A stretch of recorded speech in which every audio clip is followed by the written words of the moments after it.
I had planned on doing a Vikings Raiders preview for Friday.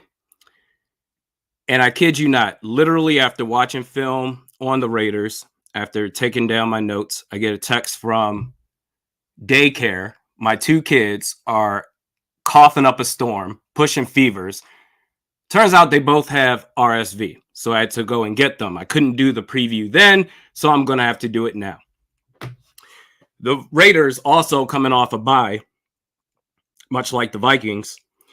Antonio Pierce is the interim head coach, and a lot of people are going to remember him. The first thing they're going to think about when it comes to Antonio Pierce is him helping the Giants win a championship that 07 year.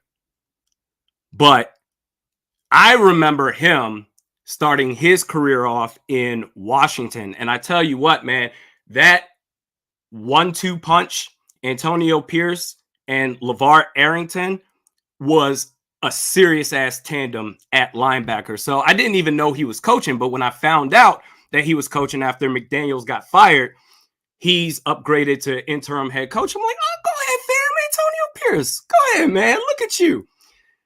But looking at the Raiders, obviously Josh Jacobs, you're going to have to keep him in check. He's not having a bit of a down year, 3.5 yards per carry this season. Not great.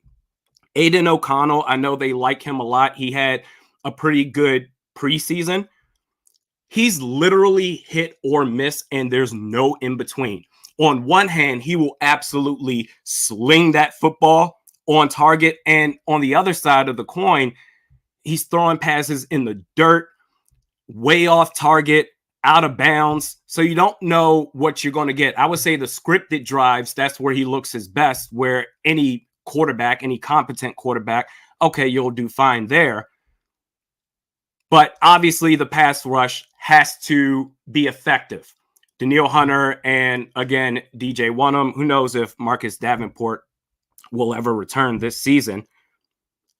But if Aiden O'Connell is on his game, they have, I would say, an elite duo, an elite tandem at wide receiver. Davante Adams and Jacoby Myers, who is a legit number 2. He's a threat at all 3 levels. Short passes, intermediate, deep passes, it doesn't matter. So the cornerbacks, they're going to have a good game. As far as their defense, honestly, their last game that they played before the bye week was against Kansas City, and the Chiefs had major success. Dump off passes, screen passes, stuff underneath. Rashee Rice, for example, caught an underneath crossing pass, resulted in a 39-yard catch and run score. They also did a good job utilizing their tight ends, Travis Kelce, Noah Gray. So I would say that's the blueprint to beat this Raiders team. At the same time, we're not good at the screen game, but stuff underneath, past the line of scrimmage, even if it's just a little bit past the line of scrimmage, go for those. Because the Raiders, they, much like Zim the last couple of years, Ed Donatel last year, their pre-snap secondary, they play a lot of soft coverage pre-snap. They'll give you a 5 or 6 yard gap. And not to be outdone, but we may be in line for another miss-off at kicking. Daniel Carlson, remember after the game he had against Green Bay, his first game with us, he was an absolute disaster. They cut him the next day. And then it was, oh my God, do you regret cutting Daniel Carlson? And I would say that after Justin Tucker there was what, a 2 or 3 year stretch where after Justin Tucker, you can make the argument that Daniel Carlson is the next best kicker in the league. But this year, he's struggling. 83% field goal rate to Greg Joseph's 78%. So the special teams is going to play a key role in this game. And I guess as an aside, the Raiders, you think about Christian Darrisaw, how elite he is. If you remember that draft, 2021, The Raiders, ahead of the Vikings, they took Alex Leatherwood. I forgot where he played at, but he's an offensive tackle, leaving the Vikings to draft Christian Darrisaw. Alex Leatherwood, I don't know if he's even still in the league. Maybe he's on a practice squad. I know he's not on the Raiders. And Christian Darrisaw, I mean, we're reaping the benefits with him.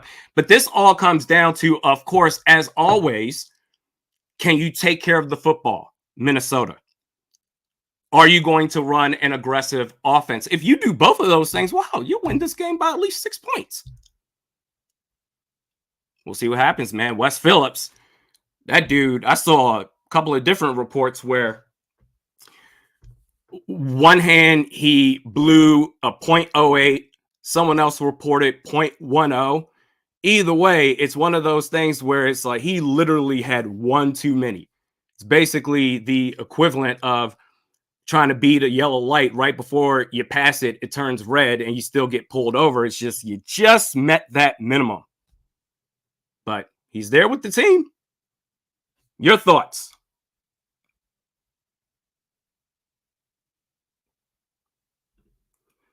Joseph Reyes. Hey, Randy, I became a grandpa on Friday. Congrats. Congrats, Joe. Hey, skull to you and your family. So we got a new Vikings fan. We got this. All right. Love it.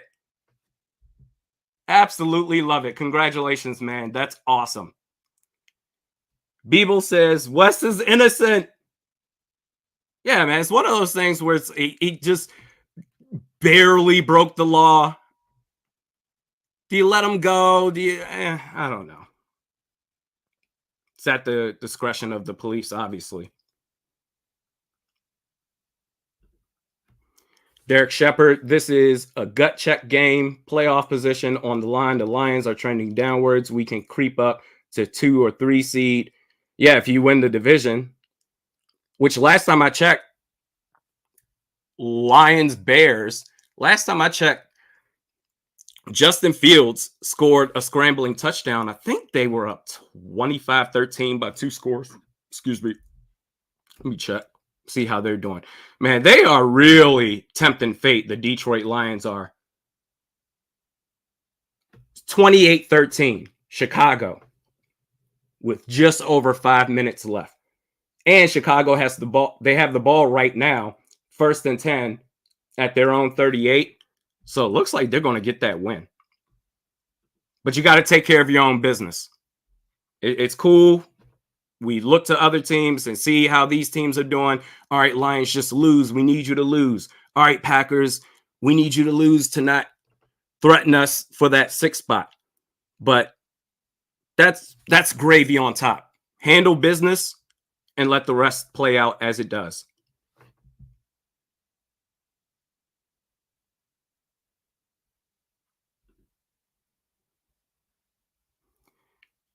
Tina says, I had to double check the Bears kitty cats to make sure I was seeing correctly. Yeah, DJ Moore scored 2 touchdowns.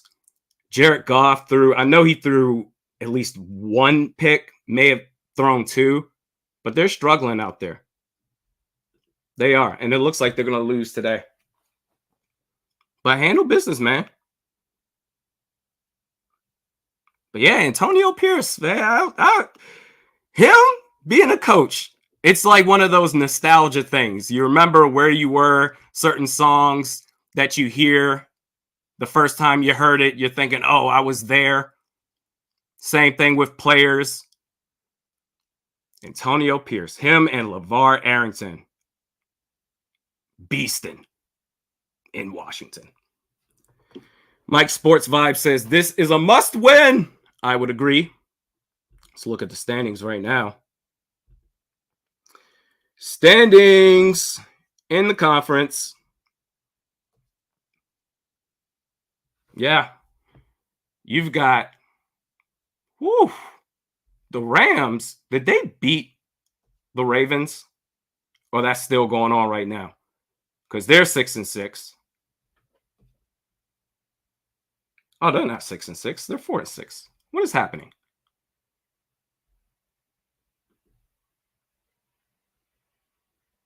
No, they are 6-6.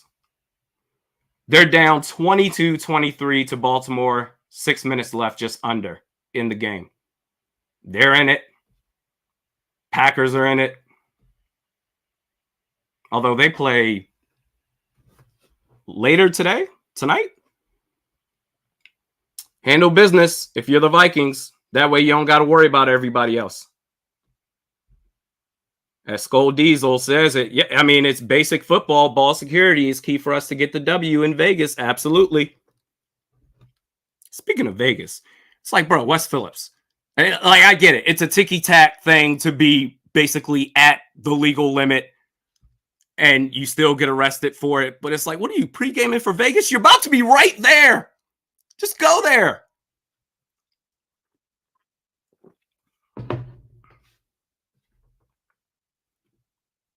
Emmett says Dobbs will dominate. I sure hope so. I want to be proven wrong. I want to see this team win a championship, man. I'm ready for it. First ever. That would be so awesome. We all want to see it. Tired of the heartbreaks. Just want to see them get over the hump.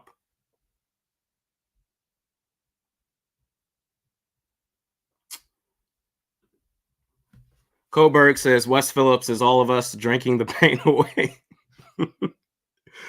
He's like, how did we lose to Chicago? Allowing 12 points at home. How did we lose this game? Oh, God. Oh, make it a double. Bartender, send me another one in advance. He's all of us.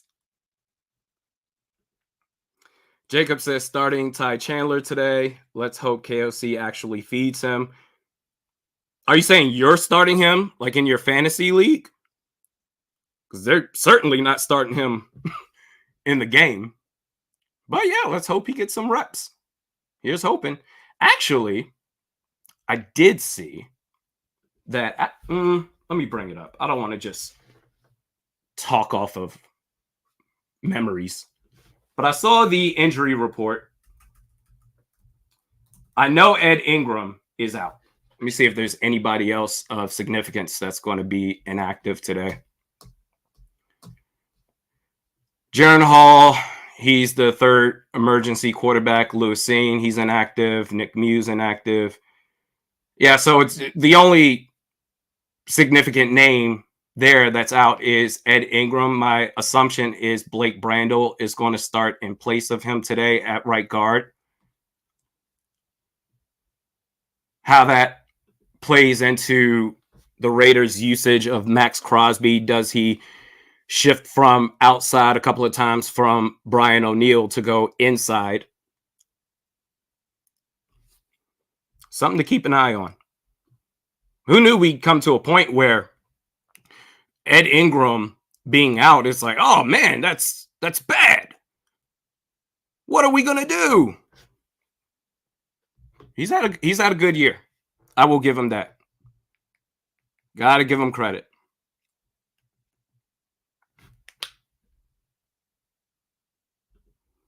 Family Singh says Byron Murphy needs to lock on Adams. I don't think there's any locking on him at all. You just got to do the best you can. Byron Murphy has had an up and down year. There's been some games where it's like, whoa, okay, this is the guy we signed for. And then there's been others where he's gotten destroyed. Davante Adams is one of those dudes. We have Justin Jefferson coming back. Hey, how's Josh Dobbs going to look throwing to him? There is a larger margin of error throwing to 18. But how does he look, Dobbs, with Jefferson? We have Jefferson. They have Davante Adams. And right now, YouTube TV, I mean, it says this thing starts in, this thing starts in 5 minutes. Just in case, man, YouTube TV is being absolutely stupid right now. Just in case, let me get my secondary option ready.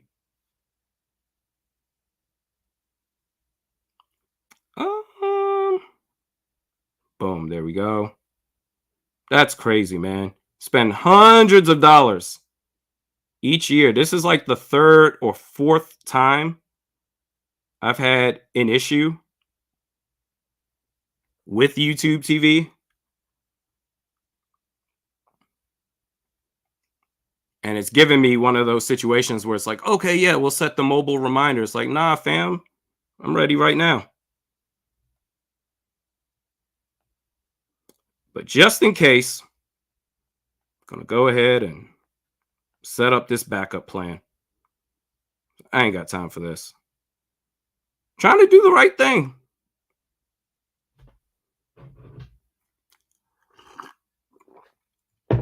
And where does that get me? Looking dumb like I am right now. Game starts in 3 minutes. Boom. Got this backup plan on deck.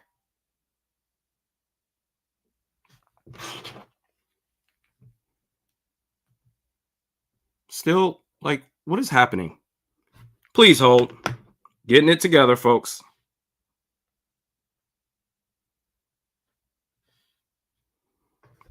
Your thoughts while I'm getting that together. What's your prediction for this game, bro? FR Maria says, I don't know. Because again, this comes to not turning the ball over. We talk about this all year long. It's been a problem all season. And then being aggressive even when you have a lead, not just when you're playing catch up. You do those things, you should win by at least a touchdown. Maybe even more. If not, I mean, if you give Aiden O'Connell opportunity after opportunity, because he's going to mess up. He's going to throw the ball to the Vikings defense. I think I'm going to predict at least 2 turnovers for this Vikings defense. At least. But if you're going to be conservative and turn the ball over yourself and give him opportunities after opportunities to redeem himself, then it's anybody's game. We saw that against Chicago. We saw that against Denver before that. This is a must-win game. Absolutely. So I got my backup plan here just in case. That's ridiculous, bro. The most bootleg live stream of all time. Got this TV right here. Paid hundreds of dollars to try to give the best experience possible. And then that's just relying on third parties, relying on other. That's something that just annoys me. But luckily, got a backup plan. My God. Let's try it again on YouTube TV. Nope, still not working, but I've got it right here. Don't you worry. Two-Tone Tony, KOC, come on, you're due. I would say so. At some point. He's talked about the issues. He's talked about players turning the ball over. He's talked about needing to be more aggressive. He has talked about these things. But actions speak louder than words. You got to do it. Let me see. Actually, can I stream this on this TV? Oh, wait. Is it playing? It is. Oh, all right. Emergency plan averted. We on. We here. This game about to start.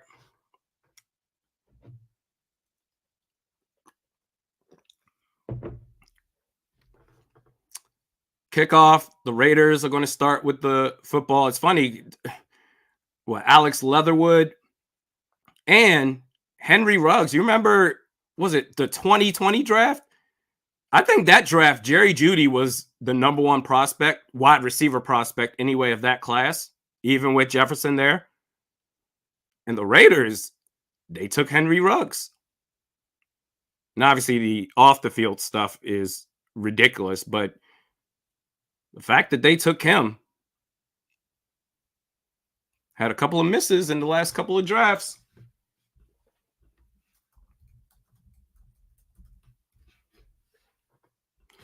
First down. Raiders. He's in shotgun. KOC versus AOC. Throws it off quick to Davante Adams. Ivan Pace Jr. is right there for the stop.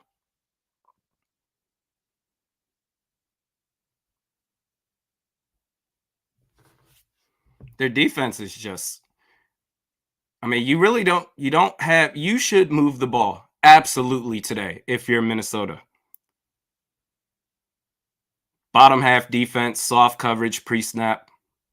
Got a Caleb Evans on Davante this snap. They're probably going to hand the ball off to Josh Jacobs. 2nd and 6. They do hand the ball off. Jacobs cuts left. Ivan Pace Jr. It's funny. If he broke that tackle, he would have got a couple of more yards. But Pace, I mean, doing a hell of a job, especially in the absence of Jordan Hicks. He gets to stop there. And it's 3rd down.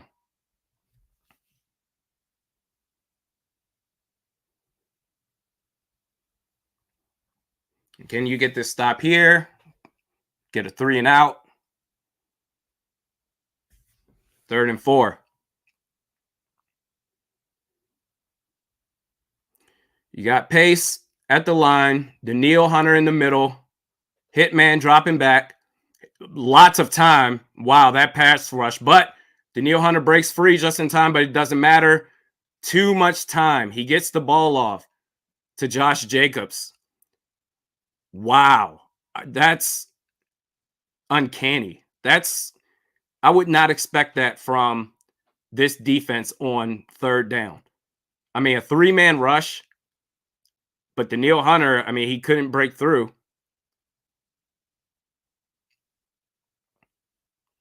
They wanted him rushing up the middle, and he just couldn't get there. And I mean, that was a difference. He eventually broke free, but too late. 1st and 10. They hand the ball off. Jacobs gets about 4.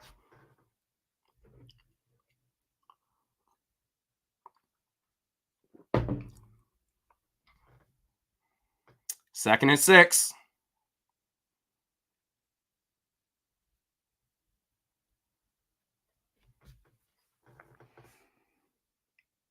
What are they? This is the scripted drive. I mean, this is where they tend to take the deep shots.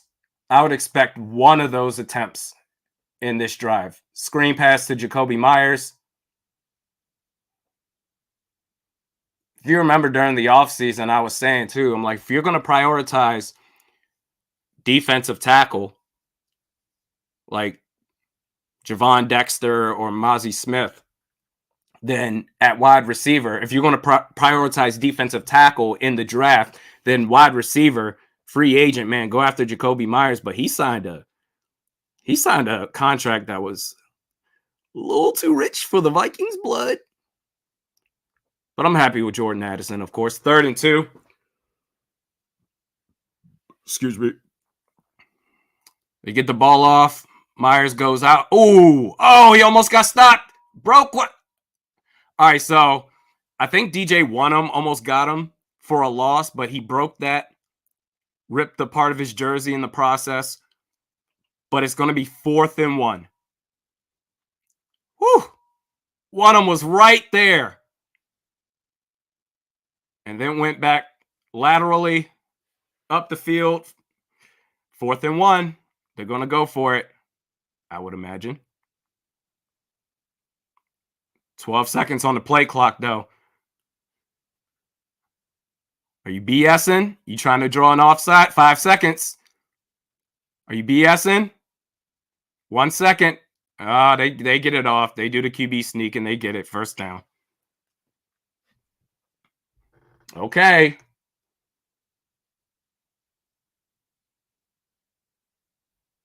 Man, this is where, can you imagine having Jordan Davis right there. And again, the QB sneak on 4th and 1 is almost unstoppable. But can you imagine in those situations, you have Jordan Davis right there in the middle, try getting around all that beef.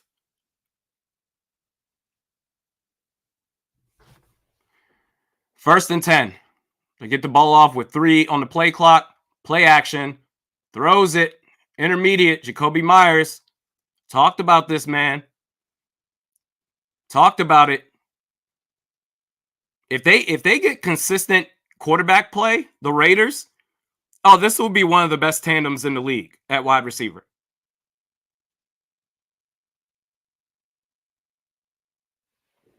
Because remember, Jacoby, he was over there in New England, having to do the best he can, still putting up numbers with bad quarterback play. Still technically doesn't have good quarterback play here, but it's better than what you're going to get consistently from Mac Jones. 1st and 10, fake screen, and there's the deep shot, but it wasn't there. Everybody, 3 defenders were chasing him. 3 defenders chasing, 2 in range to possibly make a play. AOC throws it just a little bit too far. KOC versus AOC. Oh, snap.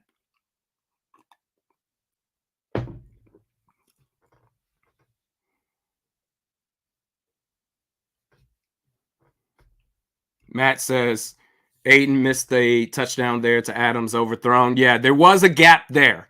There was a gap big enough between Adams and Hitman to where if he threw it accurately, it would have connected. But Josh Jacobs, or is that? I don't know if that's Josh Jacobs. That is Josh Jacobs. He gets a first down. There's a flag on the field. We'll see what it's about. They're walking back, so I'm guessing it's a hold. Yeah, it's on Vegas. Austin Hooper.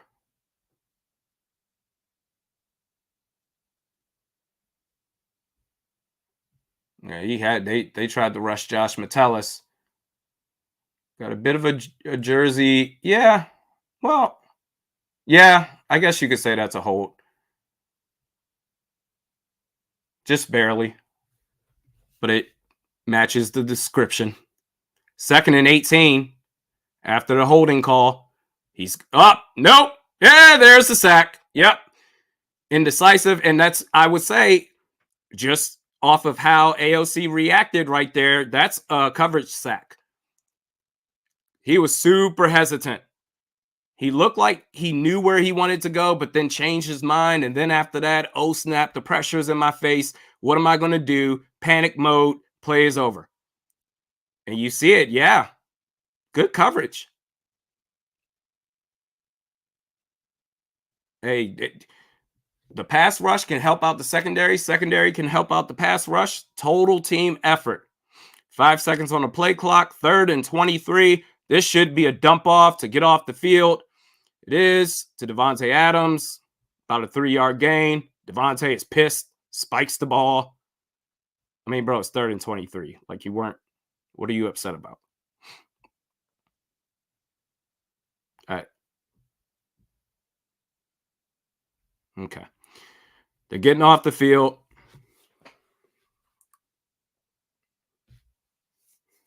Nice stop. Now this offense. All right. Oh yeah, seeing this view right now of the fans, I think I saw a report that there's an estimated 54% of Vikings fans in that stadium, which makes sense. Vegas, I mean, if you're the Raiders and you're gonna leave Oakland, which that was crazy. You had the city of Oakland all to yourself in terms of football. But if you are gonna leave Oakland, the other city where you have a major fan base is Los Angeles. Going to Vegas, I mean, hell, that's not going to do anything for you. But this offense, man, Justin Jefferson, Josh Dobbs is the starter. KOC calling the plays. Let's see. I hope I'm proven wrong, man. I don't care how the Vikings do it. I just want to see them win a championship. That's all I want.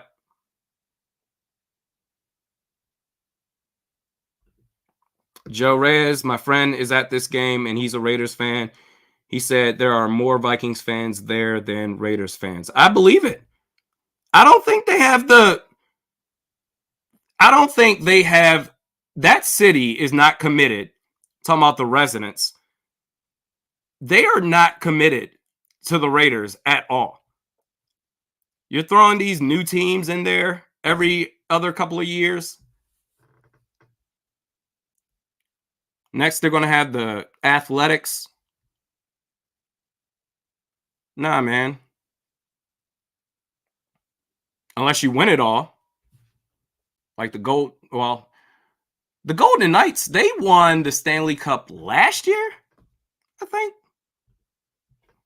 Let me fact check that. Golden Knights, Stanley Cup.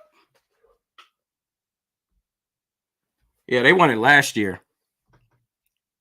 So, I mean, that's being a bandwagon fan right there. And not to disparage the residents out there. Maybe they do love hockey. I don't know. I know they don't care about the Raiders. But if they start winning, might get some people coming out. But seeing that there's a reported 54% of the capacity are Vikings fans does not surprise me. So 1st and 10, Justin Jefferson is on the sideline. He's got his helmet on. He looks like he's ready to play. I don't know what's happening here. But 1st and 10. Your two receivers are Addison and KJ. Hands the ball off to Madison for about 4 or 5 yards. 2nd and 5. Is 18 coming out now? Yes.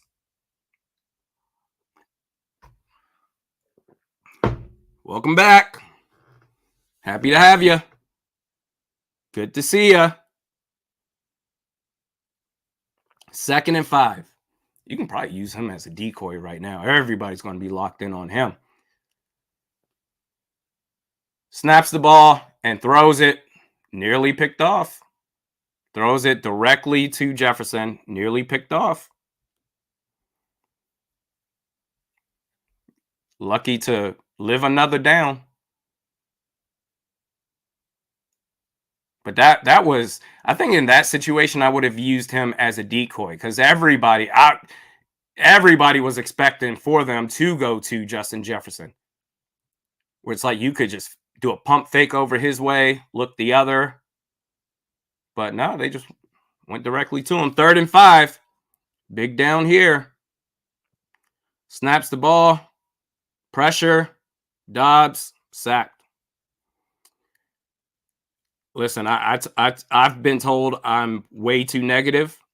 So I'm going to let y'all give y'all feelings on that offensive drive right there. 3 and out. What are your thoughts? I'm too negative. So I'm staying out of this. What are your thoughts? Nick A says, get Dobbs out of there. No, we can't. We can't. We can't, Nick. We can't do it. There's still something to be seen with him. There's still something to discover with Josh Dobbs, according to Kevin O'Connell. Watermelons. Yep, don't be negative. Nope. Come on, man. That's crazy. Yeah, I mean, the opening drive, y'all practice all week long. It's first drive, a lot of game left, but that's a bit disappointing. It really is.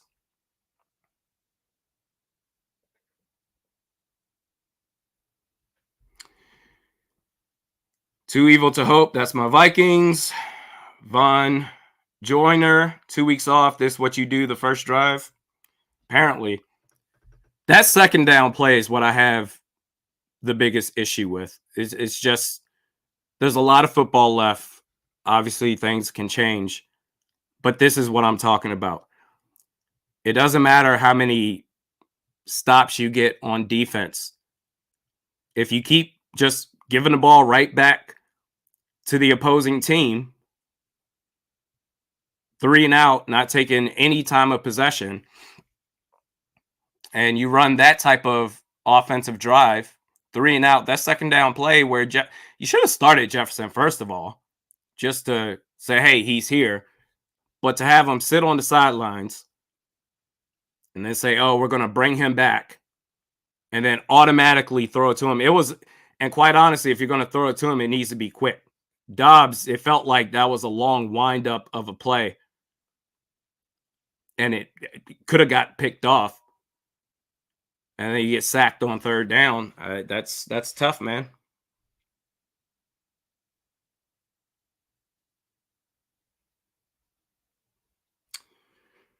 Hey. Colin says starting Dobbs was a bad move. No, it wasn't. I refuse to have negativity surrounding Josh Dobbs. I mean, we'll see, man. We'll see.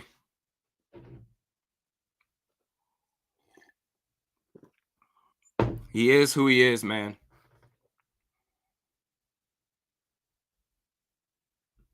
Watermelon says, Randy, don't be negative. I'm not. Nope. There's light at the end of the tunnel. I mean, we're in a situation, quite honestly, where you might need to win big games. You might need a score from your defense between the inconsistencies with the offense and giving the ball away. You might need a defensive score in big games or in critical moments. 1st and 10. And throws it behind Davante Adams. That's going to be dropped. Tyrone Lee, appreciate that. How about them T-Wolves? Still in first place in the Western Conference, right? That's crazy, bro. No one saw this coming. Nobody. The Wolves are for real. And the fact that they've made those towers work with Cat and Rudy Gobert is something special. And I can only imagine once one goes out, you have a legit big, and you still have Naz Reid as well. On first down, they run the ball, get about 5 yards. I forgot who it was you guys were playing the other night, Tyrone. But the Wolves, whoever they were playing, doesn't matter. But at one point, there was literally Karl Anthony Towns, Rudy Gobert, and Naz Reid on the floor at the same damn time. And I'm like, are you, what? Is that what y'all regularly do from time to time? And they got stops on the defensive end. They're a good team, man. I like what I'm seeing from the T-Wolves. Too evil to hope. Hi, Randy. Love the content. What do you think of Jake Browning playing solidly? Oh, I knew this was going to come up at some point. Throws a quick pass out to Jacoby Myers on 3rd and 5, a yard shy of the first down. Jake Browning playing solidly after he sat on the Vikings for a couple of seasons. Well, I think I said this last week before the Bengals-Jaguars game where I said, hey, listen, you're going up against the Aiden O'Connell Raiders. You're going up against the Jake Browning Bengals. You should be fine. I saw his game against the Jaguars, and I tell you what, man, Zach Taylor is so aggressive with the play calling. They don't care. As on 4th down, they go for it. Josh Jacobs gets the first down. This drive continues. But I saw it. I don't remember if it was Sunday night or Monday Night Football, but they played the Jags, and they got that win. And Jake Browning looked good. Did they win today? I know he was looking good. I know he threw an interception, but overall, I thought he was looking good, at least when I was watching him. And they, 34-14 win, Cincinnati over Indianapolis. So Zach Taylor and company, they've got something going with Jake Browning and the Bengals. So you got to take every team seriously. First down, he throws it out of bounds. Nothing there. 2nd and 10 coming up. But you got to take every team seriously. There's a flag coming out. The flag is out. We'll see who it's on. But now that Jake Browning is playing well, it ups the ante a bit. No pun intended, as the Vikings are playing Vegas right now. So this flag is on the Raiders. Let's see what happened here. I didn't see what it was about, but I don't care. Oh, was that intentional grounding? Oh, okay. That was intentional grounding, it looks like. He was in the pocket and threw it out of bounds. No receiver in the area. Okay. 2nd and 22. Quick pass to the tight end for a couple of yards.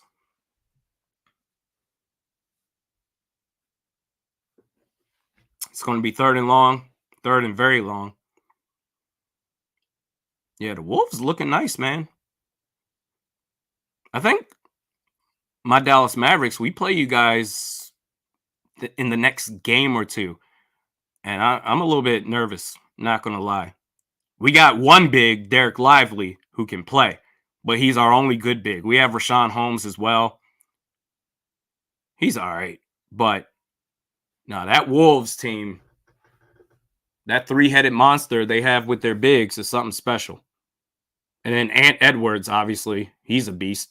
Throws it off to Davante Adams. He's still about 5-6 yards shy. It's going to be 4th down. Vikings get the ball back again. Brian Flores, he's doing his job. 4th and 5.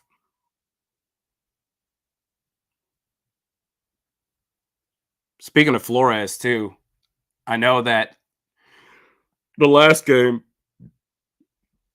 or the game before last, Bears or Broncos, I can't remember, where I was saying, hey, man, all right, hey, why not Brian Flores be the head coach?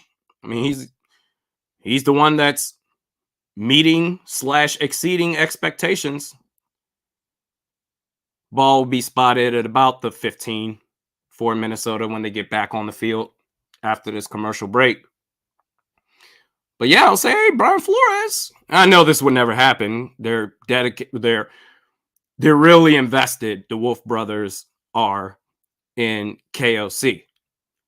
But it was, goodness, I think it was a Thursday night game. I did not watch that at all. Steelers, Patriots, are you kidding me?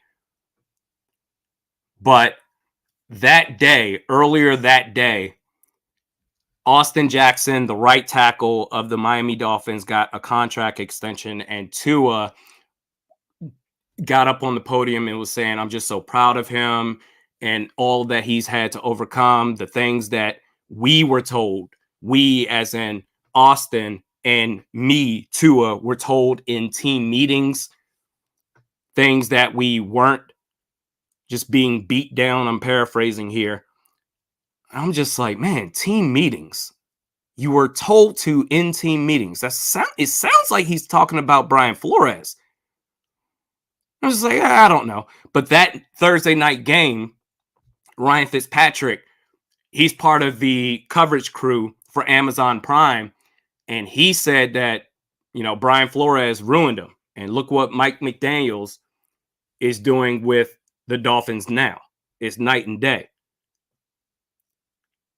So, I mean, and if anybody would know, besides the man himself, Tua, it's Ryan Fitzpatrick. I mean, he was there. Some coaches are better off as coordinators. He's doing a hell of a job, Brian Flores is. But I saw that stuff. I was like, oh boy, that's not great. But he's killing it on the defensive side of the ball.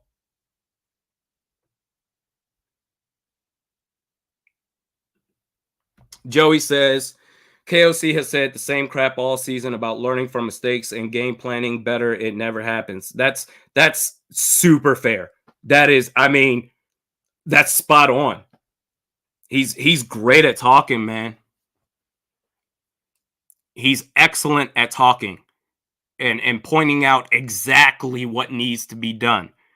Then comes the part where you also need to do what needs to be done. And he hasn't done it so far. Let's see what they do this drive here. That first drive, that was rough, man. But here we go, 1st and 10. Play action, not even play action. Fake out, hands the ball off to Madison. He gets about 6 yards there. So that's going to set up either 2nd and 5 or 2nd and 4. Watermelon says, Randy, you might as well be negative. I just don't trust this organization. I refuse to be negative. Josh Dobbs will take us to the promised land. You know this. Just got to have faith. That's what I've been told. 2nd and 4. In shotgun. Hand the ball off. Run, pass. He gets tackled. Madison does behind the line of scrimmage. Are you going to go 3 and out in consecutive drives to start the game? Let's see what they do here. I'm trying, man. I'm being facetious when I say, hey, I'm not. We can't be negative about Josh. Like everything we're seeing right now from Dobbs is what you can expect from an objective view. Let's see what he does here on 3rd and 6. But I'm trying really hard. He's got time. All right, so he takes off. Okay. Uses his legs. Gets a 1st down. All right. 1st and 10. Hey, solid.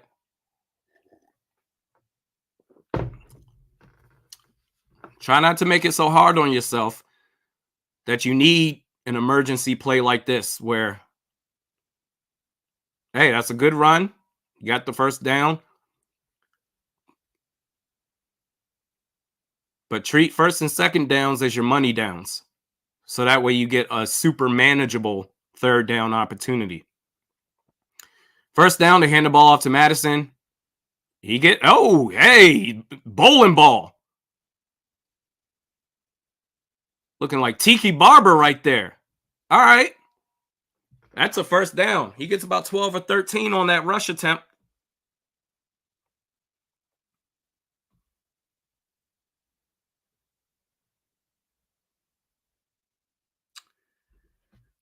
Nate says he ran. He actually ran. Yeah.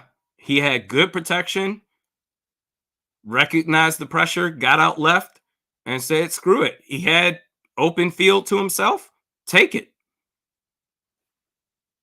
That's what you do. All right, Emmer 33 might be Madison's best start this year. He's been really good so far. Let's see. Just get the official stat count or yards per carry. I mean, that last play, that was a 12, 13-yard run. That certainly helps. 5.5 yards per carry. You'll take that. And that's another thing that worked for the Chiefs as well. Isaiah Pacheco, that run game, in addition to going underneath with the tight ends and the crossing routes, that worked very well for Kansas City. And I was just saying to myself anyway that, man, the run game has not been great. It's one of the worst in the league, so you can't rely that. They use the screens very well. We don't do a good job of that. But the crossing routes, okay, that's where we can take advantage of. But if you're going to run the football well, that makes things a hell of a lot easier. Badger 0-6 says, how'd you become a Vikings fan? Randy Moss. Randy Moss, that man was a superhero. It was one of those things, just, you see wide receivers making plays, but with him, it wasn't him catching passes. He made it look like a basketball player grabbing rebounds. He was spectacular, man. And then on top of that, the purple jerseys, the Vikings logo, the helmet. I mean, this man, Randy Moss was an Avenger. And I was just like, all right, cool. I'm a Vikings fan. Say no more. And when they traded him to the Raiders, I almost became a Raiders fan because I'm like, I love Randy Moss. But I said, you know what? I become familiar with these players, Jim Kleinsasser, Jermaine Wiggins, Michael Bennett, as Josh Dobbs gets sacked on 1st and 10. Even Chris Hovan. I was like, all right, I'm gonna stick with the Vikings. It's all good. Yeah, he got sacked right there. Let's see what happened. It came from the left side. This was under center. This was a play action. CJ Ham was late on the pickup, and that resulted in a sack. Stephen Waite, want some chili, my guy? Absolutely. Did you drop it off? It's cold enough out here to where it can sit outside, if so. Nearly picked off again. A pass attempt to TJ Hawkinson, nearly picked. He's thrown nearly 2 interceptions today so far, Josh Dobbs, in 2 drives. The Baltimore Ravens. Oh, wait. Oh, that game's going to overtime. 31-31. So the Rams got a chance. Josh Dobbs, ball snaps. He's sacked again. Flag comes out. We'll see what that's about. He's sacked again. And it looks like they're going to call a holding penalty. Steven, you dropped the chili off? If so, I appreciate that. Let's see that again. And Brian O'Neill just got waxed right there. He just got destroyed. Last couple of weeks, he's if we're being honest here, 75, he's been struggling a little bit. Max Crosby, that's the one guy you have to account for at all times. Nate Phillips, if KOC gets Dobbs out of the pocket, this team can use his skills. Love you, Randy. Love you too, Nate. Appreciate you. I mean, you're preaching to the choir right now. If you are going to call plays, if you're going to run with Josh Dobbs as your QB1, call plays that work for him. But even at the same time, you can only do so much for a player like that.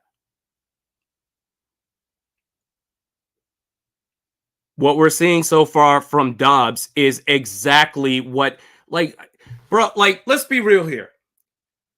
I'm nobody. I'm not. I don't work for the NFL. I don't know anything about anything. But what I do know is that Josh Dobbs is going to look like this if you have to rely on him on a consistent basis. The numbers tell you that. Since 2017, the numbers tell you that what we're seeing right now is exactly what he was going to do and will continue to do. But, you know, we come up with all these reasons for Jaren Hall, bro. Like, nah, he ain't ready. All right, tell me why Josh Dobbs can get it done. Ain't nobody being negative here. That's just facts, bro. This offense has been ass today. And the last 2 games before today. It's just wild, bro. It's so wild. That's why when it was announced that Dobbs is going to be the starter, it's like, all right, man, like, do you, homie? I'm not going to keep repeating what I've been saying and just like, how could you do that? Like, you made your decision. Okay, you better be right.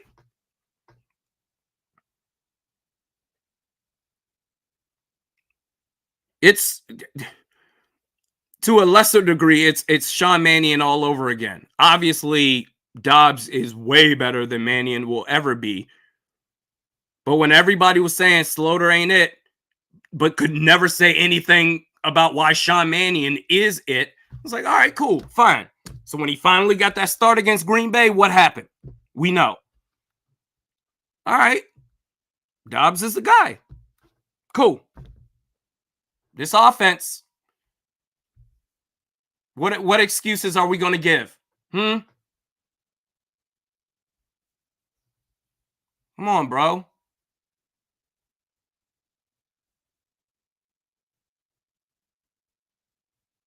Dobbs is, as I said before, McDonald's. If in an emergency, yeah, give me a quarter pounder. Sure. But to do it day after day after day, no. This is just wild. There's no way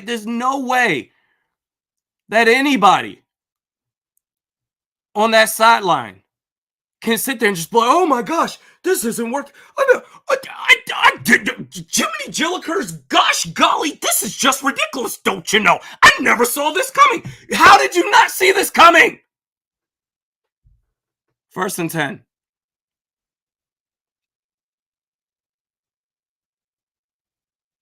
Hands the ball off. Josh Jacobs gets about 2 yards.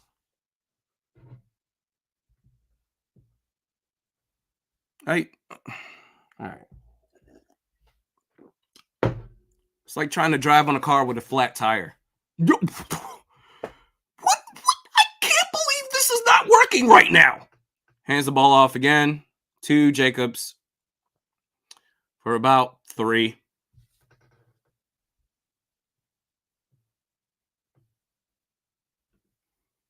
Bert says not too late to get Hall in there. No, it is actually. The only way he's going to play is if he's the emergency quarterback. So the only way he plays is if Dobbs and Nick Mullins both get hurt. You can't bench them for Hall. And at this point, I'm tired of talking about Jaren Hall. Like we all feel the same about Jaren Hall. I think most of us feel the same about Jaren Hall. He should be the one out there. You don't know. 3rd down, 3rd and 5. They get him. Sack. You get the ball back. I think we all feel the same about Jaren Hall for the most part. Not because we know what we're going to get from him, but we don't know what we're going to get from him. At the same time, we know what we're going to get from Dobbs, which is what we saw these first 2 drives.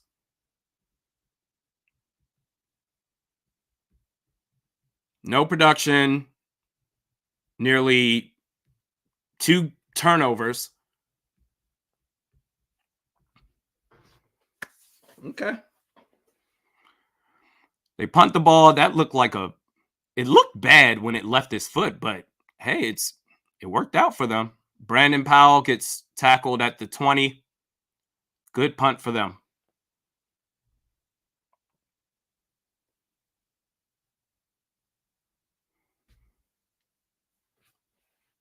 This is crazy, bro. I mean, Brian Flores, this defense, they are doing everything for you to succeed. They are overachieving with the players they have. Marcus Davenport, I'm assuming he's out for the year until he's not. One of their big signings, Davenport, gone. Jordan Hicks, he's not there. And still, they're overachieving. Meanwhile, you have all this talent on offense. And this is what it is, I guess.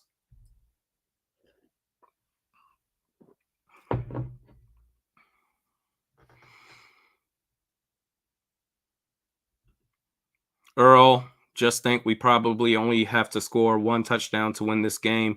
Can we even do that? That's a fair point. This is going to be an absolute bleep show of a game because the Raiders offense, they're not going to really do much just off the inconsistencies of AOC. But It's one of those things where you can honestly say that if you do lose, it's all right, you beat yourselves. And this wouldn't be the first time that that has happened this year.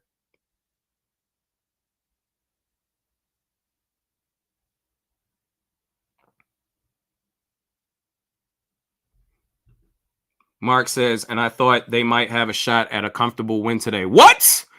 Why would you think that? No, not the Vikings.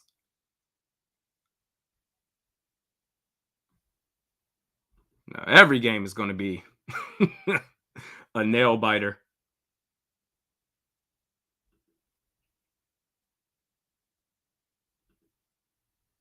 Watermelon says Ravens won. Did they? They sure did. 37-31. Okay.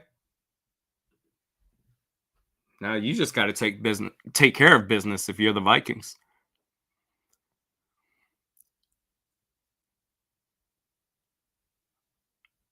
First and 10 in shotgun. They're bringing the house blitz. It's coming. Throws up a prayer. Jefferson, he catches it. First down. Are they going to say that's incomplete? I thought he caught that. I think he caught it. Yep. They're going to give it to him. First and 10. All right. He's under center. He's doing some shoo-wop audible. Ty Chandler is the tailback. They hand it to Ty Chandler, who gets about 2.5 yards.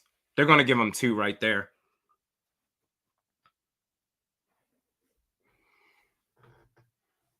Second and 8.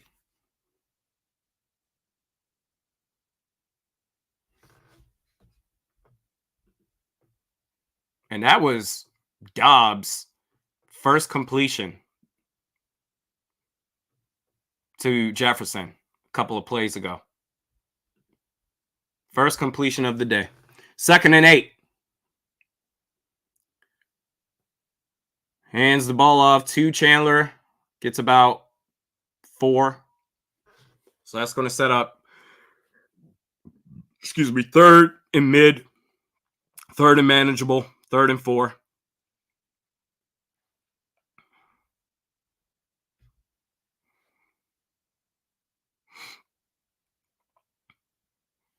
I mean, somebody's got to score at some point, right? One would surmise.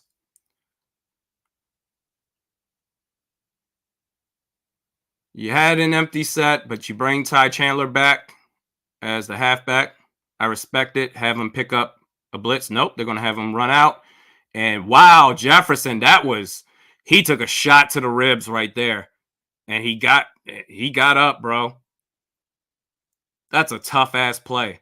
A bit overthrown, but we talked about this earlier, how with Jefferson, you have such a large margin of error throwing to this guy. He was wincing a little bit afterwards. He's wincing right now. A little overthrown, but that's the greatness of Justin Jefferson.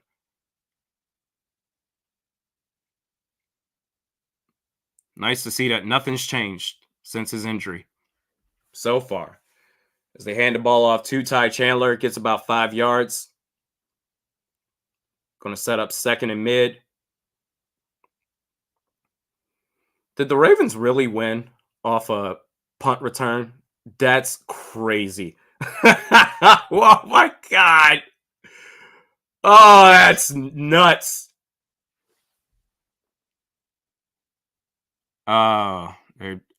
Jefferson, I think he's walking back to the tent. Oy, okay. Second and 5. Have to keep an eye on that. Throws outlet pass to Ty Chandler. Gets about 2 yards. It's going to set up third down. He's in the tent already.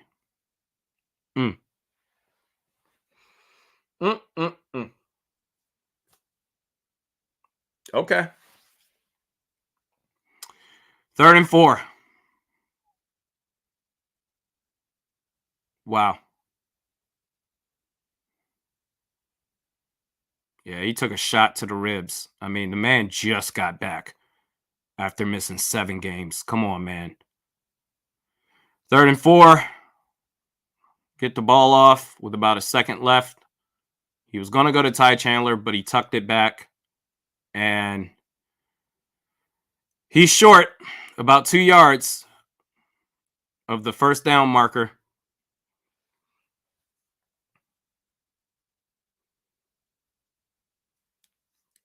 Takes off. I mean, it just didn't work out. Maybe Vegas got away with a horse collar right there. I don't. Nah, it was a shirt. I guess that doesn't count. 4th and 2.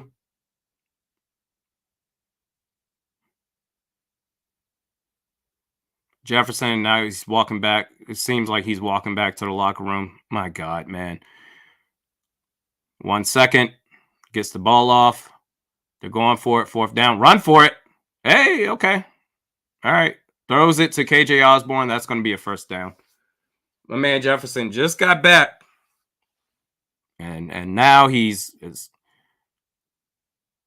giveth and taketh away.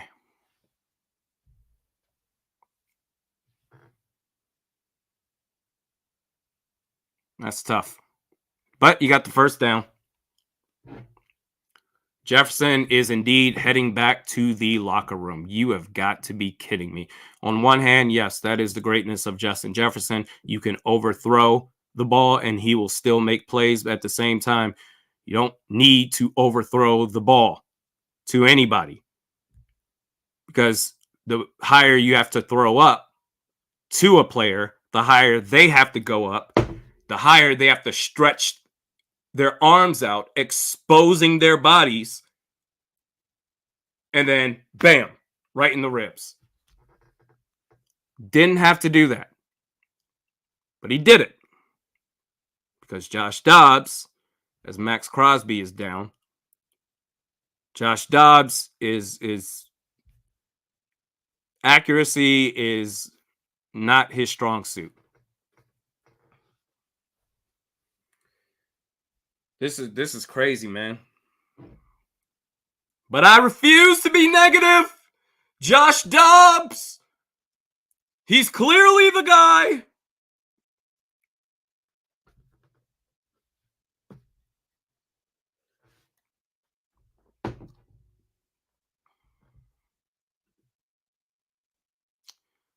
Valhalla says dubious Dobbs.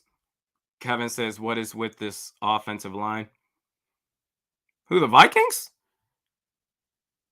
I don't even know if. Well, there was that play given up by Brian O'Neill, the sack. I mean, he's been, if we're going to be honest here, he's had a rough go of it the last couple of games, 2 or 3 games. He's been getting absolutely worked. But I don't think the offensive line has been horrendous. A lot of it is Dobbs just being unsure of what to do. There's plenty of times where he had his looks and then he's like, nah, that's okay. I'm just going to, and then he panics. And sometimes he gets outside and gets some yards. And other times he doesn't know what to do. And the pocket is collapsing finally. And then he gets sacked. I don't know if it's real. I have to look at this game again, at least up to this point, to be like, all right, what is the offensive line doing? Are they competent or are they effing up? I would say just off of what I've seen, it's been more on Dobbs than anything else. But again, like this is who he is.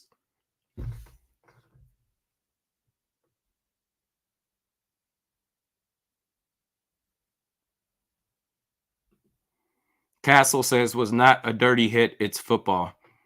Y'all talking about the hit on JJ? Yeah, that's not dirty. That's exactly right. I mean, you put it. I don't think I can say it any better than what you said. It's football. It's literally what it is.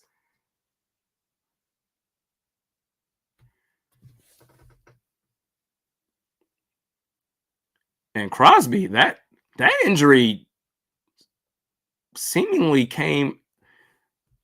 I mean, technically he was contacted by Christian Darrisaw, but he took him out the play very quickly, and he didn't get pushed down or anything as he throws the ball deep to TJ Hawkinson. That's going to be incomplete. Technically, there was contact, but it didn't look like anything. Whatever injury he's suffering right now, Max Crosby, it doesn't look like off anything that Darrisaw did. Stephen, wait at your door, brother. Vikes suck. Go Birds. Okay. Thank you, Stephen. Thanks for the chili. Go Birds. Okay. Get a consistent offense, damn it. 3rd and 8. Brandon Powell, did he catch that? If he did, that's a first down. I don't know if he did. I mean, that's another thing. That was really low. Nope, that's on the ground. That was low. Brandon Powell was so wide open too. He was so wide open. And he just threw it to the dirt. Injury update. Justin Jefferson, chest injury, questionable to return. 49-yard attempt by Greg Joseph. And wide right. Miss off is here. Talked about that in my preview to start this video. Couldn't do to start this live stream. Couldn't do the actual preview that I had planned on Friday, so I did it to start this stream. And I was like, hey, Daniel Carlson, he's struggling this year. Greg Joseph also struggling. It's a miss off. And so far, that's the case. 0-0 Vikings.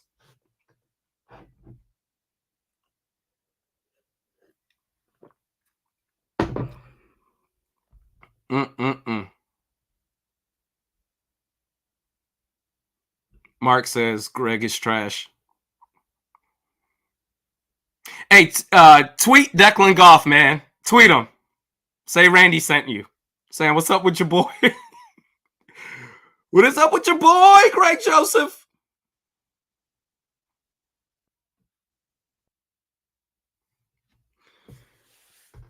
With a 78% field goal rate, which I'm sure just went down after that miss. Tough.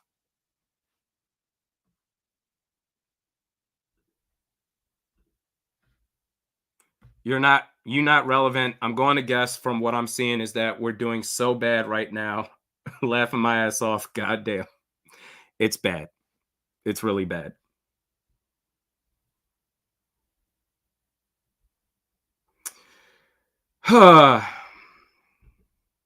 Brandon says we're falling apart. No, we're not. Do not be negative.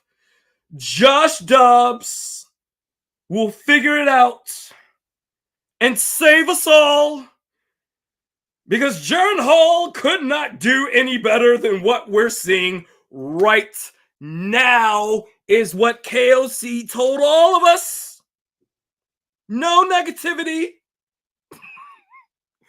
I will not allow it. I was told that Josh Dobbs is great. We are witnessing greatness right now. Superstar receiver just gets back after missing 7 games. Throws it up high, exposing his body.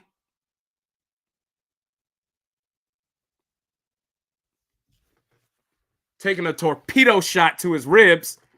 He's in the locker room, questionable to return. But it's okay. Just gotta have the faith, is what I've been told. 1st and 10. They hand the ball off to Josh Jacobs. And woo! Who is that? Cam Bynum. What a play. Hot damn. Hey, man. He goes out left. And Cam Bynum, gosh, excellent tackle. Flipped them over and everything. Great play. And Jacobs is a little bit hobbled after that one. 2nd and 8. A defensive back that's not afraid to tackle. That was amazing. 1 second. They call a timeout before delay of game. That was a great play, man.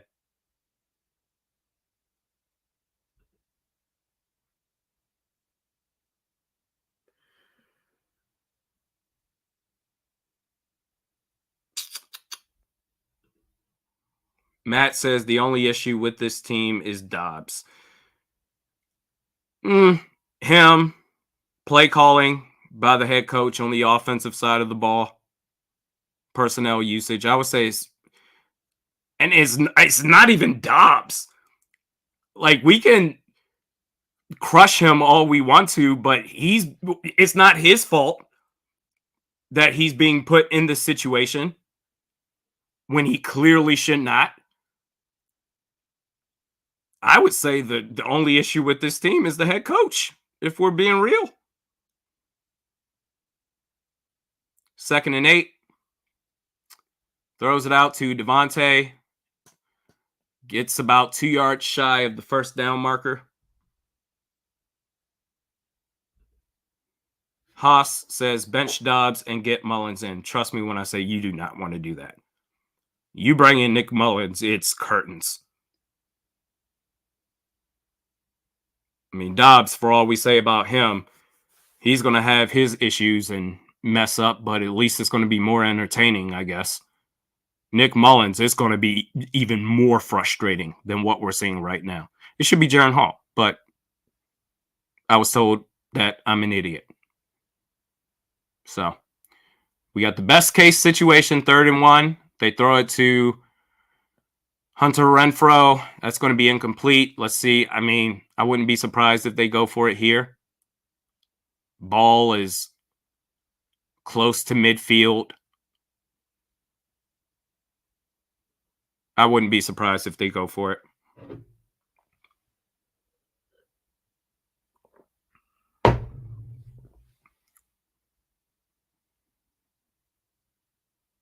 Oh, AOC is on the sideline with his cap on. So they're going to punt it on 4th and 1.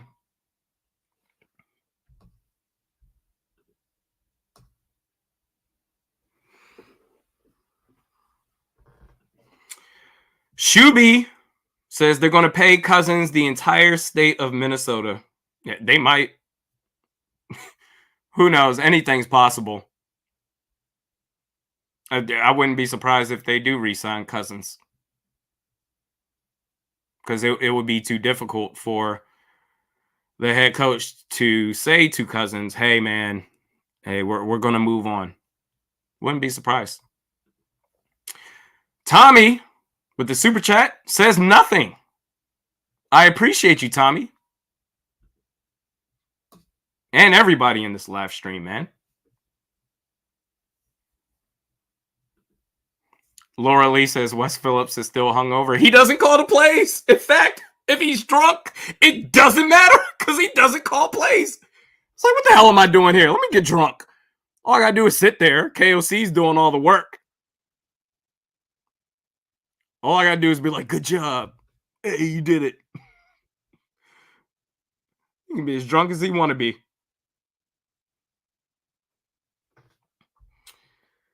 Ay.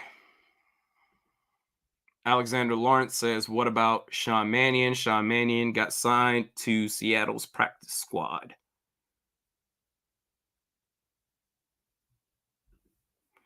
Melanie says, so sick of the Vikings accepting mediocrity. How dare you, Melanie, be so negative? Not up in here. Did you not know that Josh Dobbs has an opportunity to reach a level of greatness? the likes of which we have never seen before since 2017/ever. We just got to wait and have faith. Guys, let's not be negative here.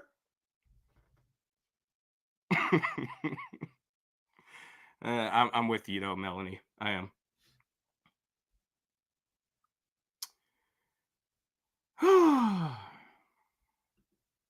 King Omar says West probably got wasted after seeing the game plan for the game. Y'all need to stop. The one thing I will say, I think I said earlier, I'm like, bro, you're going to be in Vegas tomorrow. Why are you doing this right now? But then again, for road games, I'm pretty sure they got the team all huddled up, curfew, especially going to Vegas. Because if you let these grown ass men just waltz around Vegas before a game, I mean, half the roster is going to be inactive, all of them hungover. So I'm sure they got everybody tight knit. Wes Phillips was probably like, hey, this is the only opportunity I got to tie one on before Vegas, because I'm not going to have any opportunity to do it in Vegas. But Vikings are on. They hand the ball off to Madison. He gets a first down. Good job. That's going to be a new set of downs.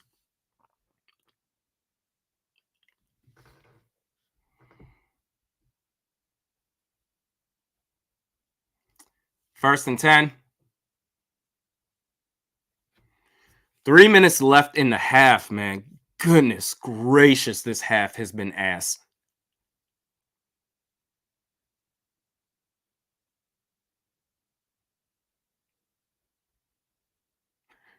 Play clock down to 7.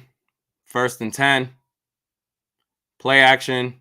Stays in the pocket. Throws it deep. And good coverage by Hobbs on KJ Osborne. Second and 10.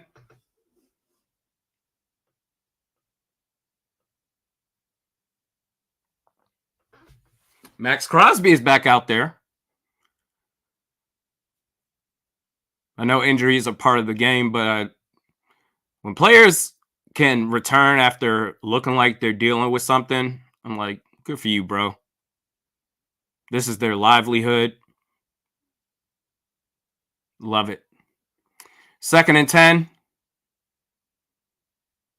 Hands the ball off to Madison. You might need to rely on this run game. I can't believe I'm saying that for this Vikings offense, because Madison is having himself a game. He really is. Third and 4. Approaching the 2-minute warning.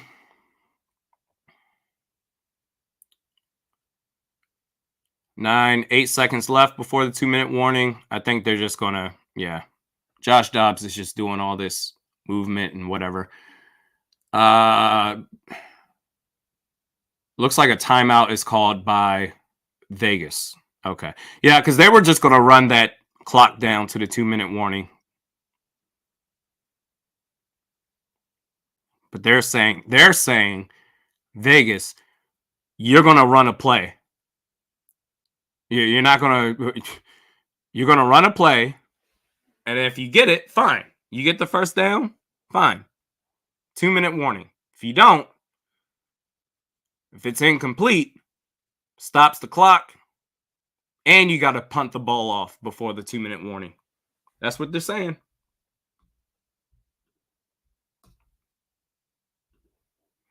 Stephen Waite says, miss Mike Zimmer yet? I mean, honestly, with this head coach, we're just having a nicer version of Mike Zimmer. It's all the same. Third and 4. Throws it over the middle. Oh, KJ, you got to catch that one, buddy. There's a flag out on the play, so depending on what it is, it may not matter. But, yeah, that was right in the hands of 17. Illegal contact on the defense. Okay. So, makes up for that mistake. Keeps the drive going. But KJ, come on, man. I was right in the hands. We don't know how many of these good passes from Josh Dobbs we're going to get. We don't know. So you got to make the most of it when they are good. 1st and 10, 2:02 left before the half. Hand the ball off to Madison. Hey, broke one. He's balling today. He really is. That was a 15 to 20 yard run. You might need to just run the football.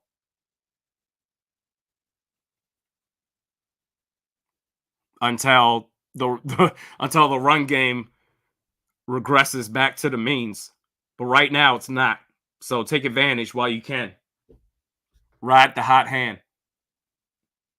Can't believe I'm saying this, but that is Alexander Madison right now.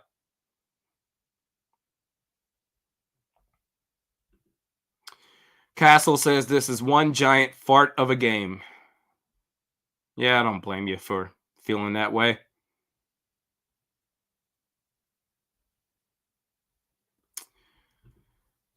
Wave, Dobbs can't catch the ball, get him out of there. I mean, luckily they had a penalty to make that not a big deal. But with Justin Jefferson going through whatever it is that he's going through, a chest injury where he's listed as questionable to return, you got to take all you can get. I mean, I would say I would rather those opportunities go to Brandon Powell. But again, this goes back to the idea that as a head coach, you need to make changes from time to time with your personnel.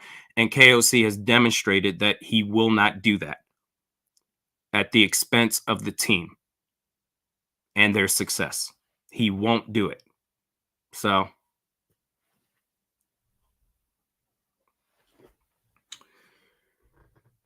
hey. Kareem Abdul Jakandi Bar. Clever name. I like it.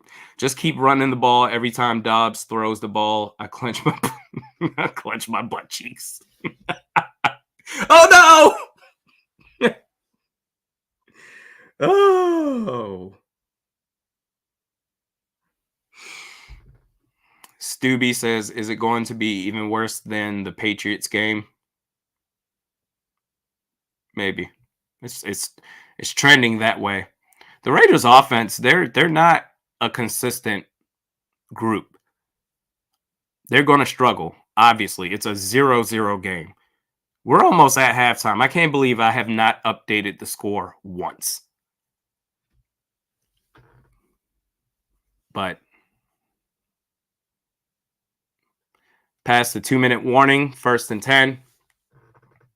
Ball is at the Raiders 49. Ball snaps. Hands the ball off to Madison. Hey, he gets about 8 right there. Looks like they're going to give him 7. I thought he got 8, but either way, they have all 3 timeouts. So this is another thing as far as I would say let's go no huddle here and let's be quick tempo. You got 3 timeouts. You're fine, but they're taking their time. It looks like it's a bit high for, I'm not even sure who that attempt was to, number 83. A bit high, but it looks like they're playing for the field goal. Just how their approach to, actually, we can say it's high. It went right through his hands. Yeah, you should have caught that. 3rd and 3. Big down here. Empty set. Shotgun. Snaps. Dobbs. And Max Crosby gets his 2nd sack of the day. Chilling. I was told that I'm negative. So I guess this was majestic. This is a great performance so far by this offense. Josh Dobbs, he is fantastic. Hmm? I mean, let's look at the stats real quick. Josh Dobbs, 5 for 11, 40 yards, 3.6 yards per attempt. He's been sacked 4 times in the first. Man, let me. Do I have a pen? I need this. I need to remember this for later, for the post game vid. 4 times in the first half, and this is not. Brian O'Neill. Yes, he's responsible for one of them, but come on, bro. The other 3, it's Dobbs not knowing what the hell to do.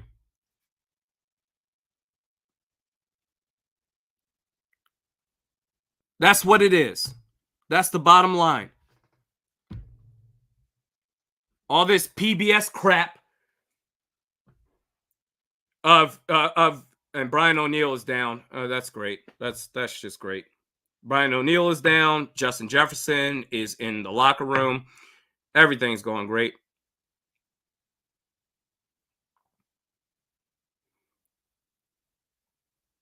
But, and I mean, Dobbs just doesn't have any idea what he's doing. He's not.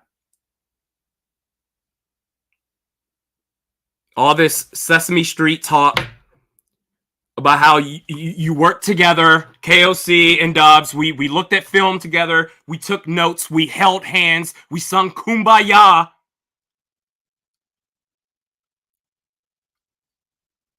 We're going to go see Taylor Swift overseas because that's how buddy we are. And I say this is a mistake. I wouldn't go with Josh Dobbs. But, oh my God, what do you know? You're a YouTuber. Clearly the team knows best. And in most cases, you're right.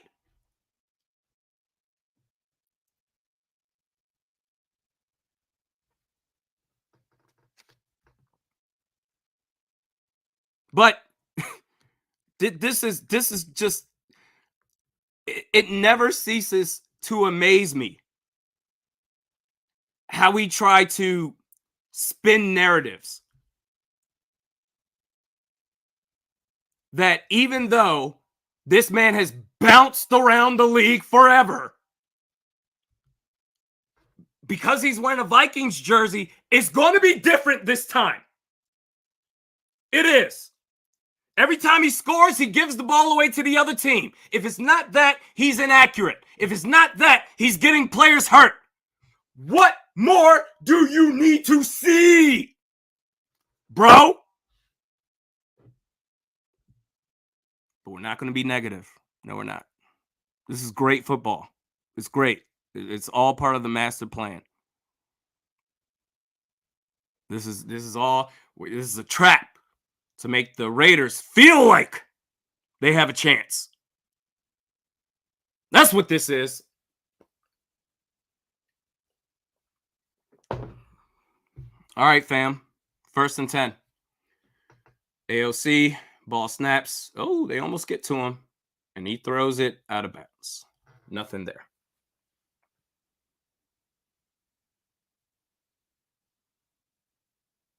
This is just the wild. It's crazy.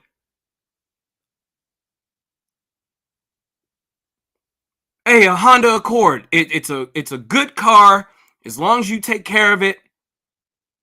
But don't try to race it against a Nissan 370Z or a Dodge Challenger or anything like that. It's good for it gets you from point A to point B. No, we about to race this piece. All with stock parts. We get to a light Dodge Challenger, please. This 4-cylinder is about to take you over the top. That's how ridiculous this Josh Dobbs crap is.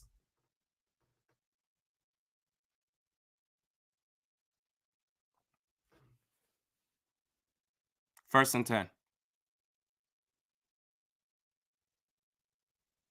Good protection. Throws it over the middle. That's to number 87, the tight end, Mayer.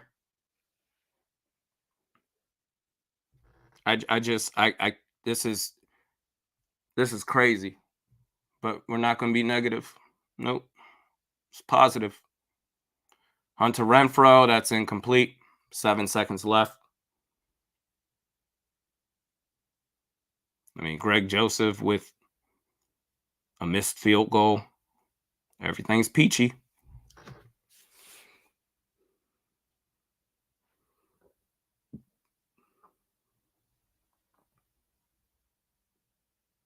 And you know what the funny thing is? You win this game,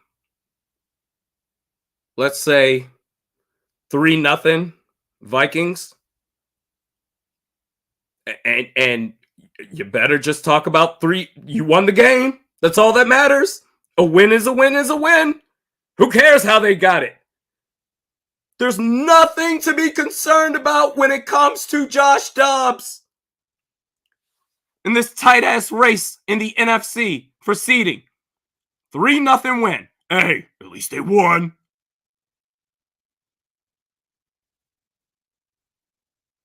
We're not going to be negative.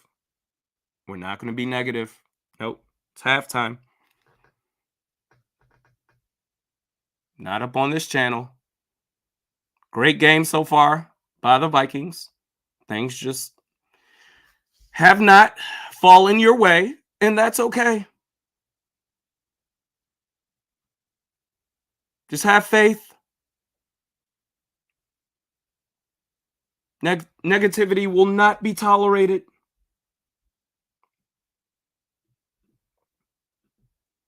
Edwin says, dude, this is a 4-pit. Apparently a Honda Accord is given too much credit. Ay. Laura Lee says, but I am still here for the Vikings. Absolutely. We all are here for the Vikings. That's the thing, man. I don't know when it became popular to enforce the laws of the fan police, but we're all fans here. It's okay to be critical when needed. We're all still Vikings fans, and I guess they get an extra play for a second. It doesn't matter. AOC gets sacked by Ivan Pace Jr. The defense is doing its job. They really are. So to sum up the first half, Christian Darrisaw and Justin Jefferson are just out of it. We don't know if either of them are going to return. I don't even know what the injury is with Brian O'Neill, but I know Justin Jefferson, they say at chest, but he got hit in the ribs, and he's listed as questionable to return. Them two, they're out. The offense has done jack. The defense is keeping this team in the game. Josh Dobbs gets a lifetime pass to do whatever it is that he wants. Because no matter what anyone says, people can say whatever as far as my approach to my coverage on the Vikings. But this head coach does not have the courage to do anything necessary to help the team win. He doesn't.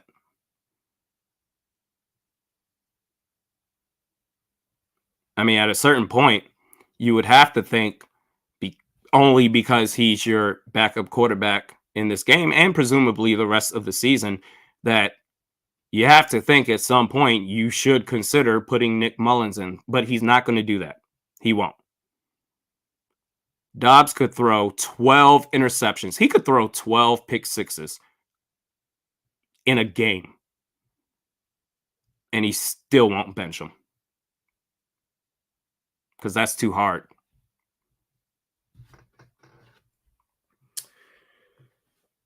Oh, yeah, your thoughts?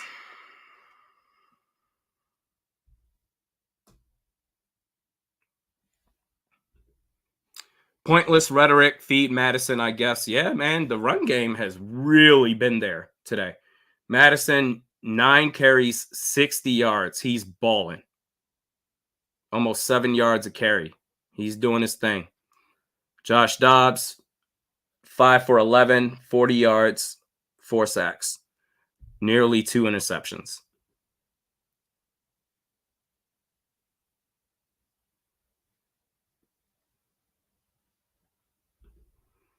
Eric says, I stand by the ass Stronot.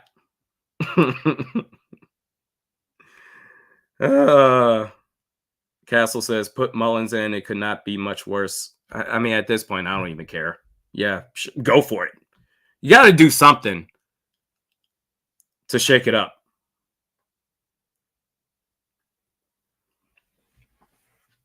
Because this is unacceptable.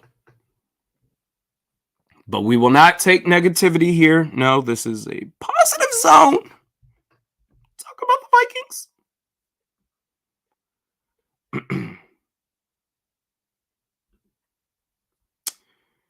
JDT says, people stop trying to control other fans' emotions. Go be a sociopath somewhere else. Yeah, amen, bro. Hey, amen. Come on, bro. Preach it. Like we all fans, man. You ever notice it's like the overly, like, not even a diss, like the yay team people that's the first to be like, oh, you're not a real fan. Like, but us that are just objective all the time. Like, people think I say nothing good about the team. They know I do. They just pretend that I don't, or they pretend that they don't know that. But those that are objective and just saying, hey, this is what the team should probably work on. And the thing is, because I present facts, I don't just talk out of my ass. You ever notice this? The overly optimistic folks, we should worship the ground the team works on, that they're the ones that's just, you're not a real fan. Those that are just, hey, this is good, this is not so good. We don't care how you do your fandom. Do you? We don't care.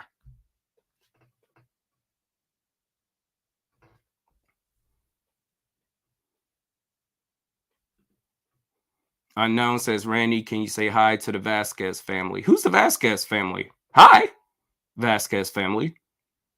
Is that your family? Hello, Vasquez family.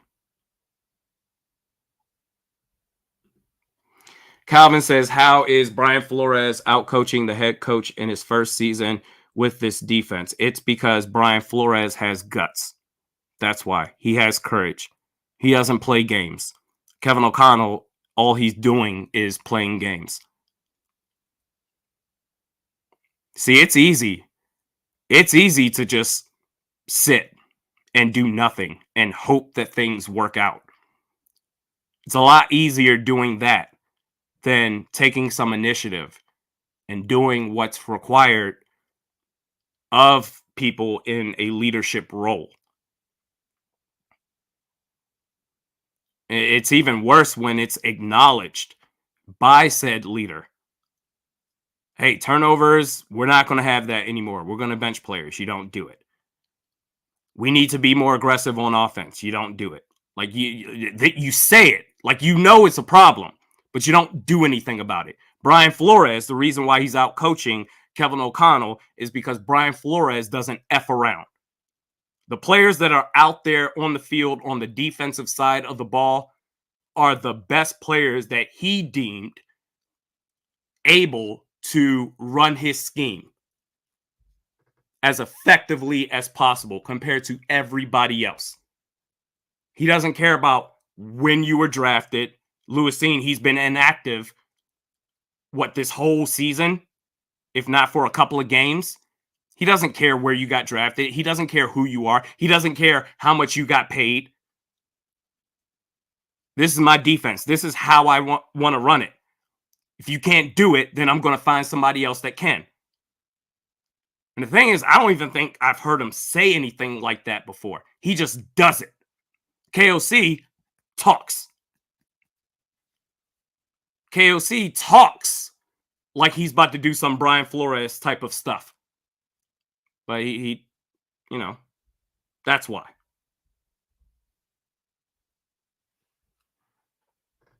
And I need to get another drink here. Oh, you know what? Be right back. Actually, let me check something real quick. Loyola 7876 says, I promise you the season is done today. I mean, the NFC is a mess. The Vikings can still go to the playoffs. Liban Ali, KOC is king of cowardness. I don't want to talk about KOC like this. I really don't. Like, believe it or not, I'm a big fan of his. Like, I'm rooting for him, but he's not giving me anything to root for.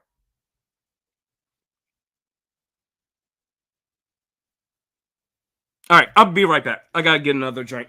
Please hold.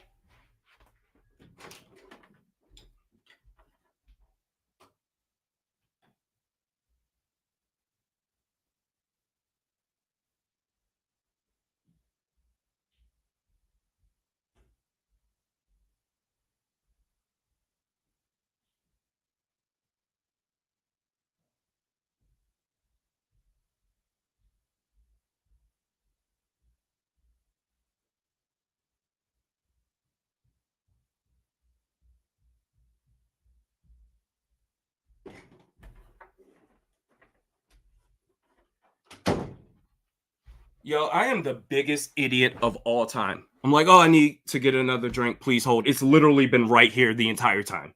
I'm so dumb. Ugh. Cheers to everybody out there. All the Vikings fans out there. Have a good time in Vegas. I usually go like every other year, but the tables have gotten so expensive now.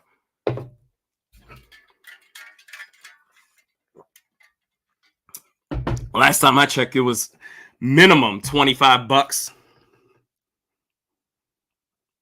each round you play. I remember it was like 10, 15 tops. Not so much anymore. Stuff is expensive.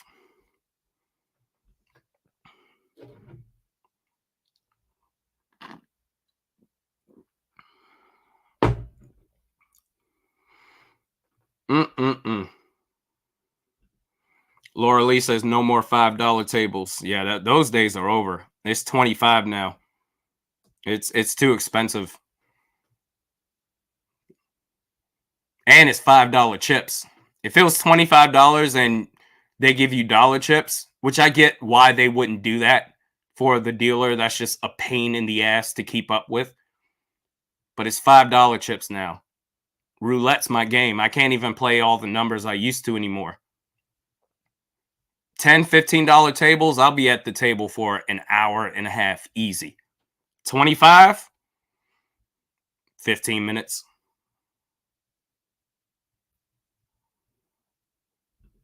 Matt says pouring one for Wade. Do it for Wade. Don't drink and drive. He literally had one too many.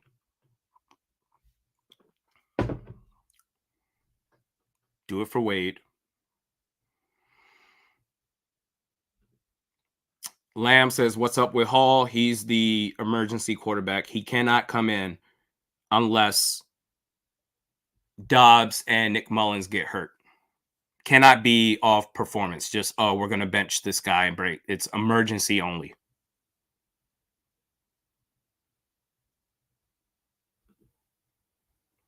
XD Productions, people who were championing for Josh Dobbs is quiet AF right now. We want Hall. I'm not quiet. I'm going to champion for Josh Dobbs because I was told that I don't know what I've seen. It's all a mirage.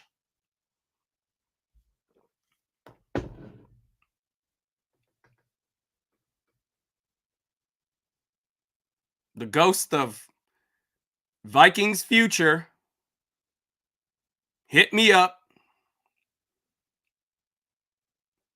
Like the ghost of Christmas past, present, and future hit up Ebenezer Scrooge. Woke me up out of my sleep. It was like, look at this here. Look at this great player. This man, Josh Dobbs. You're missing out. You better recognize it's going to take you places. It's going to go far. And I said, you're right. Ghost of Vikings future. I believe now. So I am going to champion for Josh Dobbs. Ooh, Jesus. Okay.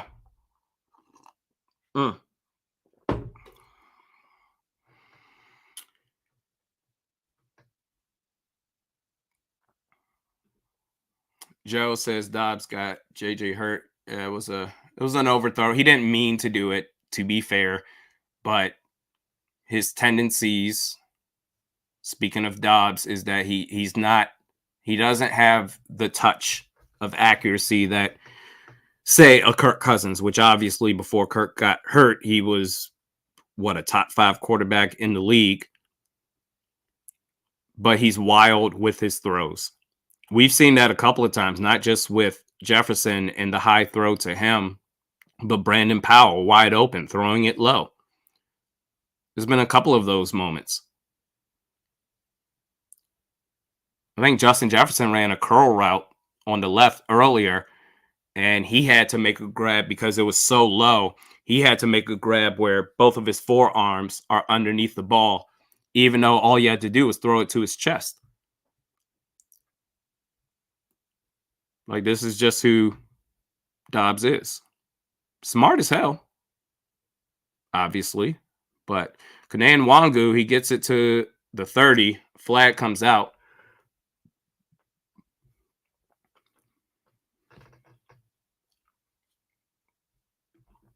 Maverick Lewis says, guarantee Josh Dobbs will play better the second half. He might. He might.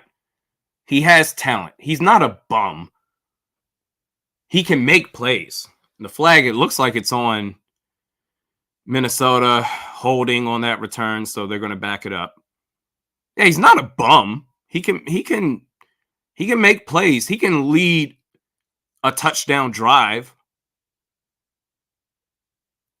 and a field goal drive or two if Greg Joseph is going to make it, which obviously that hasn't worked out, the one attempt that he has had. First down, they hand it off to Madison. He's trucking.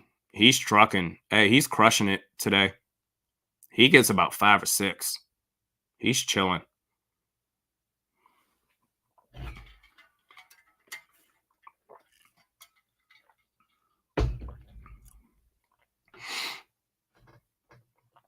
Second and 4. Yeah, you might need to just, I wouldn't even be mad if you go run, pass, because you're getting nothing from the quarterback and everything from the run game. Do it again. I mean, this is in KOC's wheelhouse, but nope, we're going to pass it. All right. Throws it out to Madison. He drops it. Even if he caught it, he was going to get tackled in the open field for no gain. So it's going to be 3rd and 4.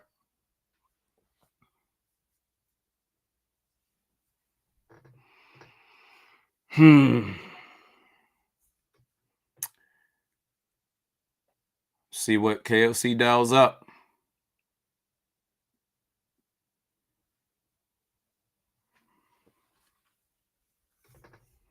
And they're going to commercial break. Ay.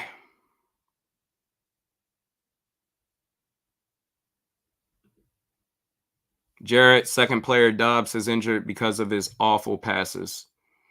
Is Madison down? Is he hurt? I didn't see that.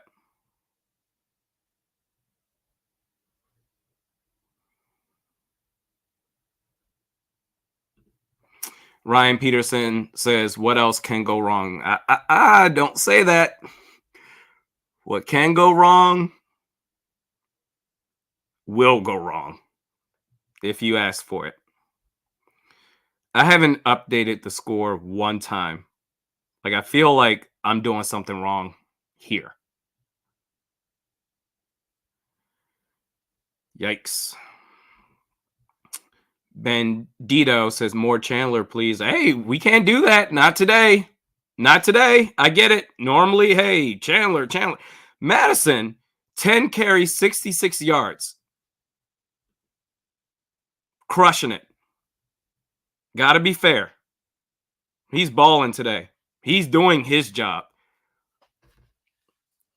If there was no run game, this would be even worse. What makes these games fun, even in this situation, it's 0-0. What makes these games fun is honestly doing these live streams and talking to you guys straight up and reacting in real time to what you guys are saying. It's almost like this is a Vikings bar and it's all Vikings fans. And we're drinking or not drinking, but either way, we're all just having a good time.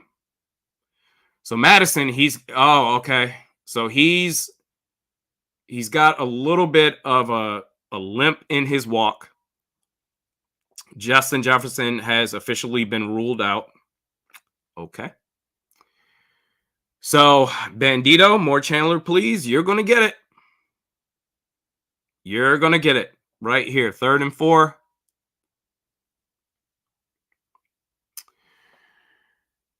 Shotgun, empty set, trips left, ball snaps, throws it. KJ catches it. He gets a first down. Gets enough to keep the drive alive. Really? Boom.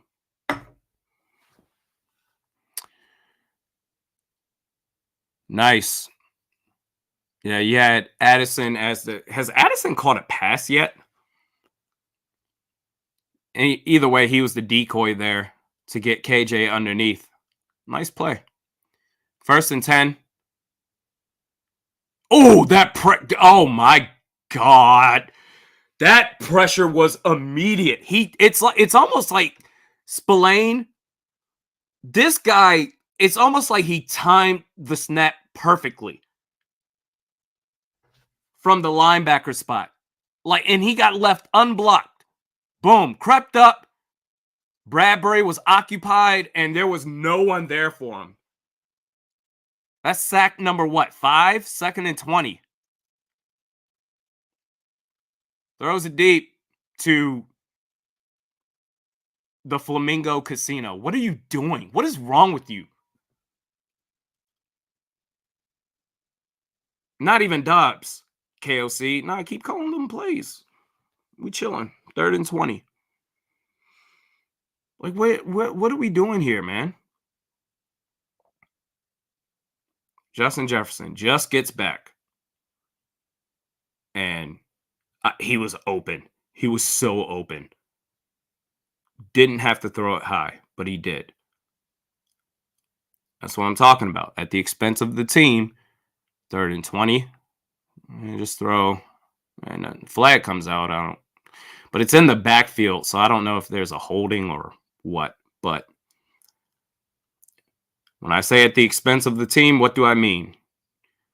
I mean, because of an errant throw, you're and that's going to be a holding on the Vikings. That's going to be declined, obviously, by Antonio Pierce. When I say at the expense of the team, what do I mean? An errant throw leaves that should be in illegal hands to the face. Or offsetting penalties. If you still want to be nitpicky with Christian Darrisaw right there, that hands to the face. Legit. But whatever. I'm not going to fight over penalties. Offense playing like ass. Errant throw leaves your superstar receiver after missing the last 7 games as this punt. This man's returning it. He gets close to the 30. There's a flag. we'll see what that's about. And there might be another flag after that, as far as some arguing going on after the play is over.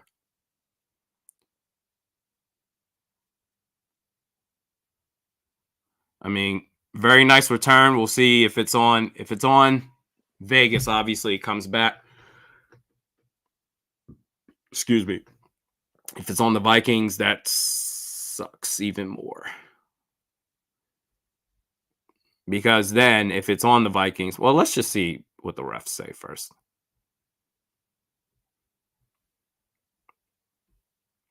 And they're having a conference meeting. And the verdict is in. So it seems like that something is on Vegas, but then they called another flag and they put the camera angle on number 34 of the Raiders. So I don't know if that's 2 penalties on the Raiders or if it's offsetting penalties. I don't know.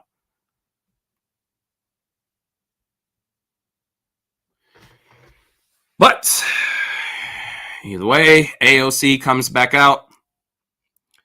A little over 12 minutes left in the third quarter.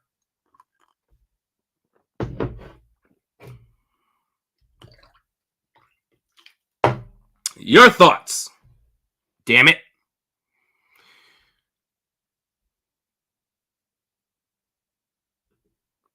David B, speaking of thrown in quarterbacks, Flacco for Cleveland looked pretty dang sharp today. Makes Dobbs look like a backup college quarterback. Well, Flacco, he's at this point a backup quarterback as well. He threw a really bad pass today for Cleveland that resulted in an interception.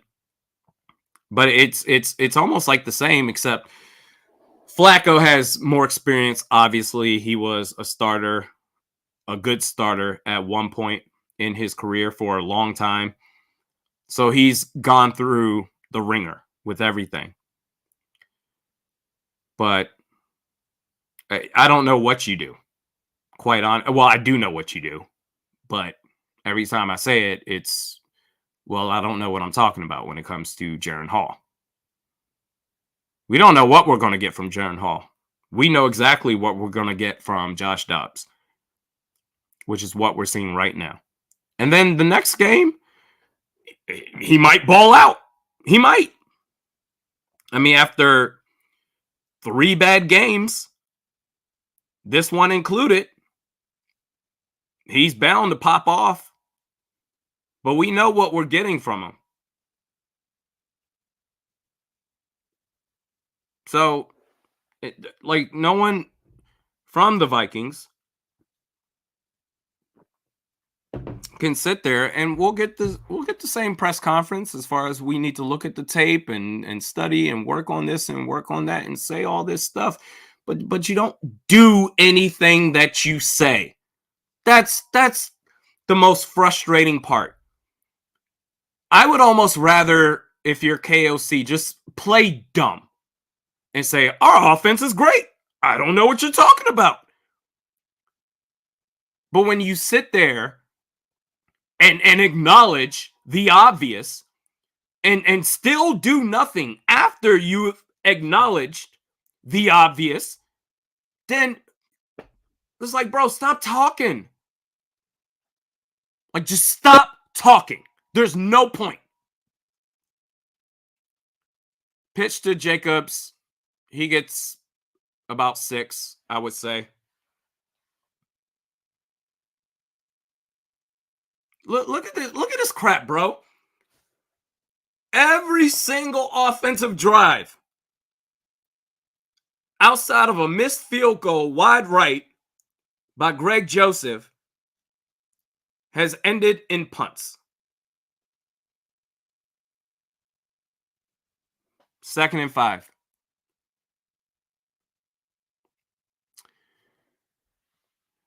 Ball past midfield.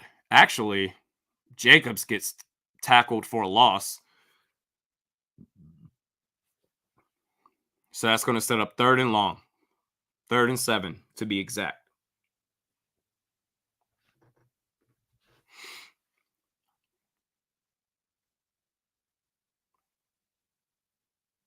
And Brian Flores, I mean, he's doing his job, man. He's crushing it. Can you imagine if the defense wasn't where they're at?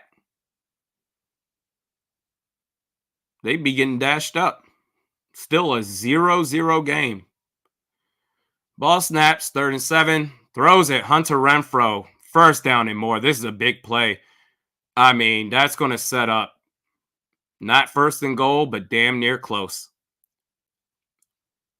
And that's this is a story that you can write without even trying. The offense is playing like ass per usual. Nothing's done at the quarterback position. Everything when it comes to the offensive side of the ball, we're just going to leave well enough alone because I don't have the guts as a head coach to do anything about it. The offense is stagnant the entire game. Throws it to Davante Adams for about a yard. And then all it takes is one offensive drive, one big play by the other team, and that could be the difference. That's all it takes. And we just got it with Hunter Renfrow right there. 2nd and 9. And Josh Jacobs bounces out left, then cuts inside. There's a flag. He got about 3 yards right there, but there's a flag. We'll see what that's about. It's in the backfield, so I'm guessing it's a hold on Vegas.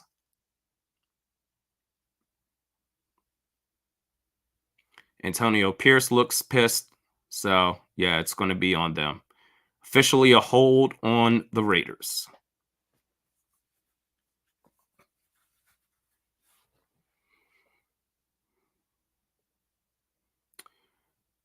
Oh, yeah, I see it. Yep, on Danielle Hunter. Just a little. It's crazy. It's one of those things where, I mean, you could call a holding penalty every single play. Maybe that was a bit ticky-tack, but that's how they called it. Wow, he just got that pass off. That's a fumble, too. That's a fumble. So that was a pass that he just got, that just escaped the stature of Danielle Hunter to Hunter Renfrow. Gets tackled, fumble. I think that's recovered by Ivan Pace Jr. I have to see it again. It happened so fast that I don't even know what the hell happened. They're showing it again. And that's Josh Metellus, who that's a clear fumble, forces it. This man's been crushing it this year. And that's recovered. No, not is that by Ivan Pace? I can't. They're doing this celebration is crazy. A standing push-up, an upside down standing push-up. That's cool. And once again, Brian Flores against all odds, because that was a situation where that's at least 3 points that the Raiders are walking away with. And Brian Flores saves the day. Like, bro, we're not worthy. This is insane.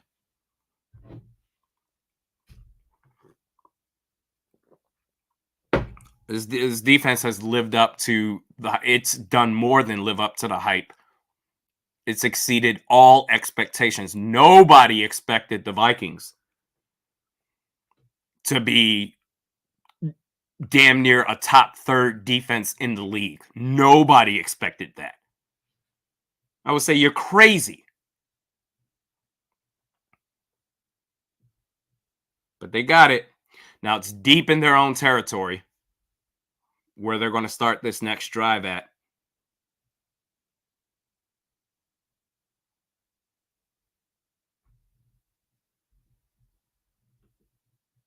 Jonathan says, take a shot for every no-score drive. No, Do not do that because you will not make it.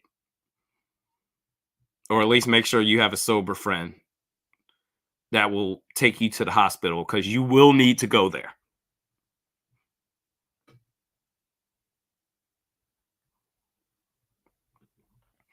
Gary says 3 points beats KOC's explosive offense. Maybe.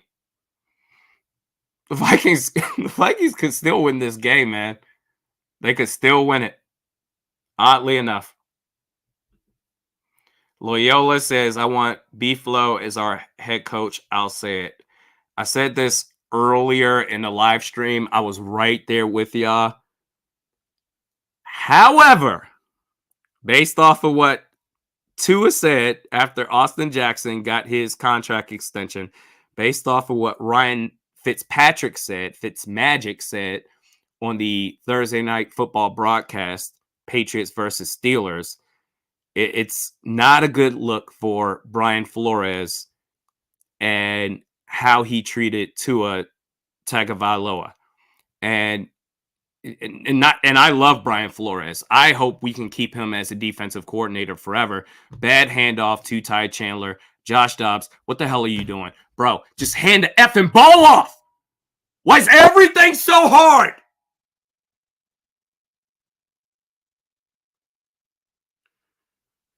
Basically, what Tua and Fitzpatrick said that, like, come on, bro. This RPO, just, okay, fine. Do the RPOs, but hand it off or take it.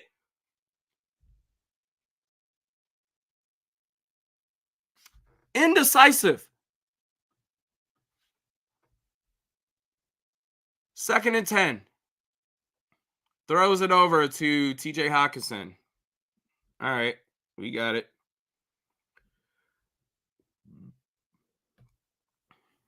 But basically, what Tua and Ryan Fitzpatrick said was a bit damning to Brian Flores as far as being a head coach. That if you think about it, and you can always change and learn from your past mistakes, fine. But if you are going to draft a quarterback in the first round next year, do you want that same thing happening to the next young guy? No, you don't. You don't want that. But I want him as a defensive coordinator, bro. I really do. Ty Chandler, first down.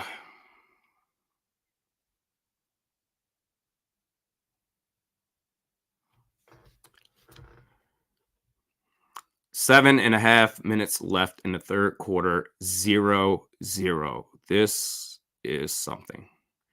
Can somebody score some points? Anybody? Hands the ball off to Chandler. So we know Jefferson is out for the game. Brian O'Neill, I don't think I saw any updates. Madison either. So them two, they're still up in the air. There's Madison right now. It looks like he's on an exercise bike. Yeah, on the sidelines. Okay, so there's an update. He's questionable. Is Brian O'Neill back out there? Because they're saying injury update is showing Jefferson and Madison, but there's nothing on O'Neill. Is he? Oh my God, he's out there. Yep, 75. Made it back. Throws it to Ty Chandler outright. Gets a first down. Okay. So then I'm guessing Kane and Nwangu is going to be the backup to Chandler now. Yeah, nice catch. So that keeps the drive alive. 1st and 10. 6 minutes left in the third.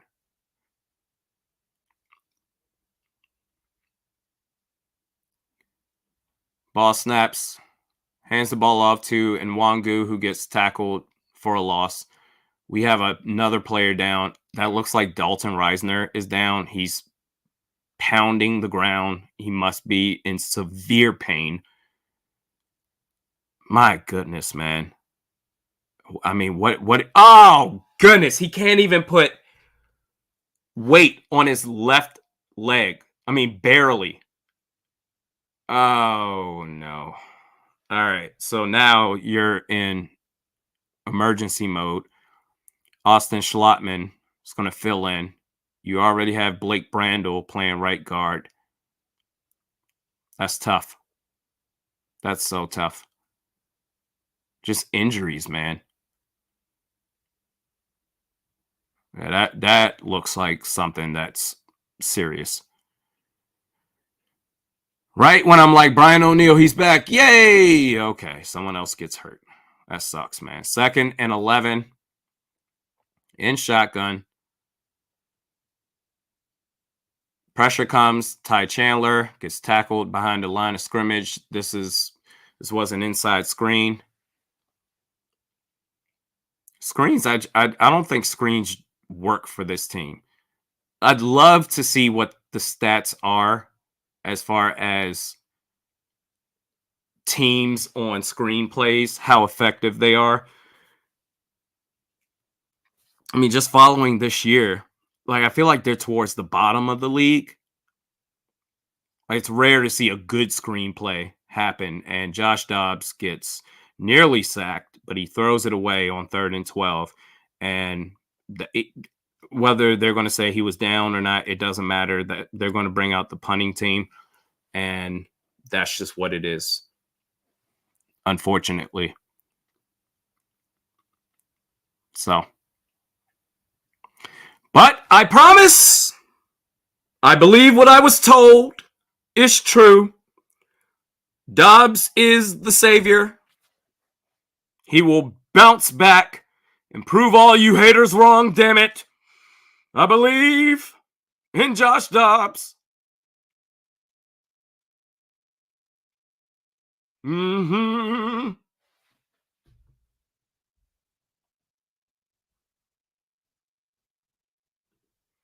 Ed Dalton says Dobbs sucks. Don't do that to the savior.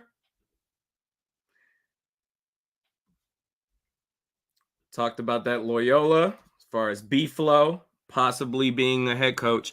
He'll get a head coaching opportunity somewhere.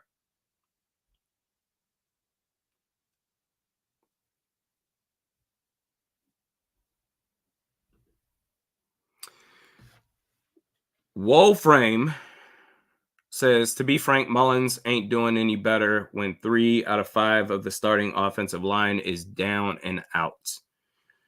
Well, now it's not 3 out of 5, it's 2 out of 5, but it's still bad because Brian O'Neill is back out there on the field, but still your point remains the same.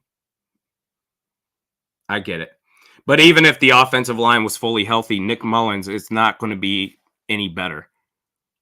It's just not.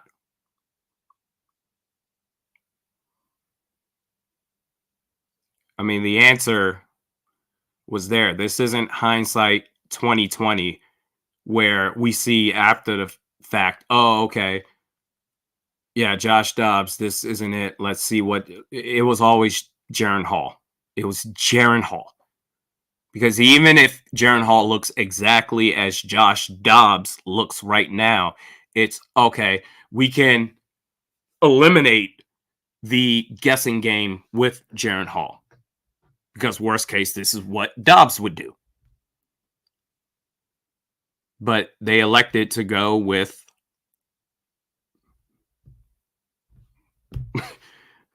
you guys know. The same old song and dance. I don't think because they believe that this gives you the best chance to win. I think because, as mentioned time and time again, Kevin O'Connell is a coward. Let's just call it what it is. Let's stop protecting this guy. You've been at it almost 2 years.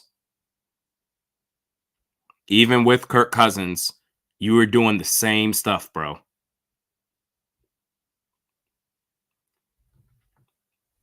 Conservative play calling. Not sure of what to do. You have leads. You play not to lose. Then you acknowledge it and say, I need to be more aggressive, only to keep doing the same crap you've been doing the entire time, which prompted you to talk about why you need to change things. It's crazy.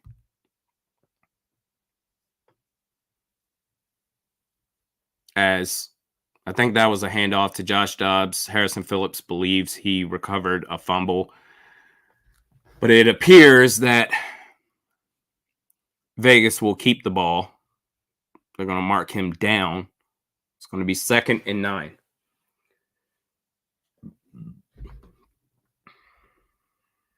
Beeble says, is the game still on?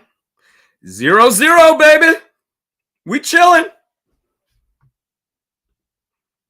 Matt says, ponder over Dobbs. Hot damn. Oh, boy. I'm willing to listen to it. Ponder over Dobbs. I'll entertain it. In fact, yeah. You know what? Yeah, I'm with you, Matt. 2nd and 9. And another player is hurt, this time on the Vegas side. This is just a bloodbath, man. Dude's getting hurt left and right.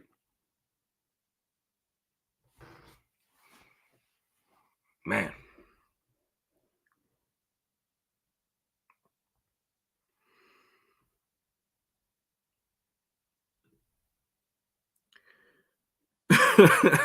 Pyro says Wade Wilson still available.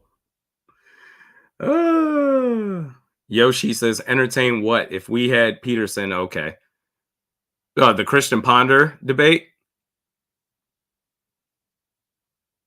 I mean, even when I'm just saying, when you need throws to be made right now, as bad as Ponder was, who do you trust right now? Dobbs or Ponder? No AP. This is the team. I'm going to say Ponder. Christian Ponder.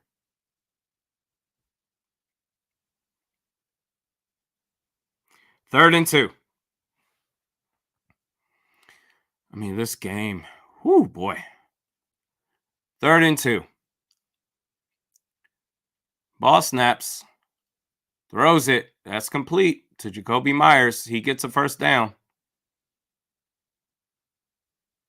Takes a big hit, too. Haven't seen much of Davante Adams, quite honestly, but it doesn't matter. Like, Jacoby Myers is that dude as a wide receiver, too. He really is. If they just had better, even mediocre quarterback play, consistent mediocre quarterback play, this tandem, this 1-2 punch of Davante Adams and Jacoby Myers would be sick. Hands the ball off to not Josh Jacobs, to somebody else for about 2 yards. So it's going to be 2nd and 8.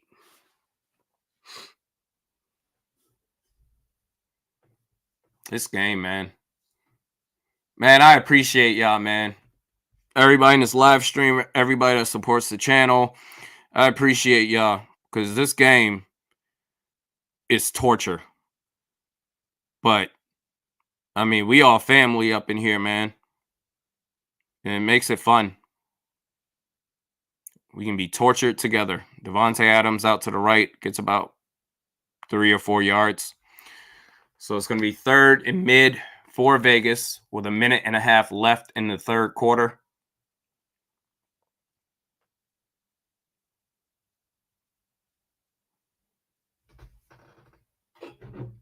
Wow.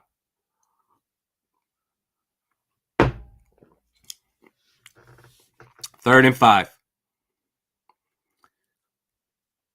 Ball snaps.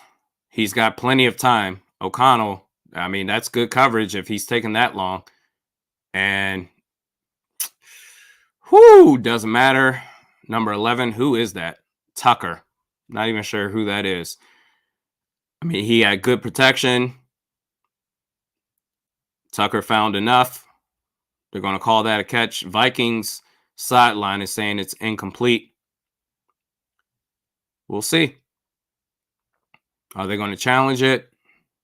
Nope, doesn't matter. Or, yep, challenge flag is out. All right, show the replay. Is that good?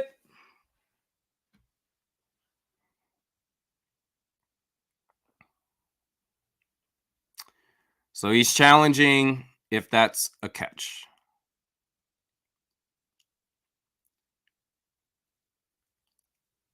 Let's see. Let's see the close up.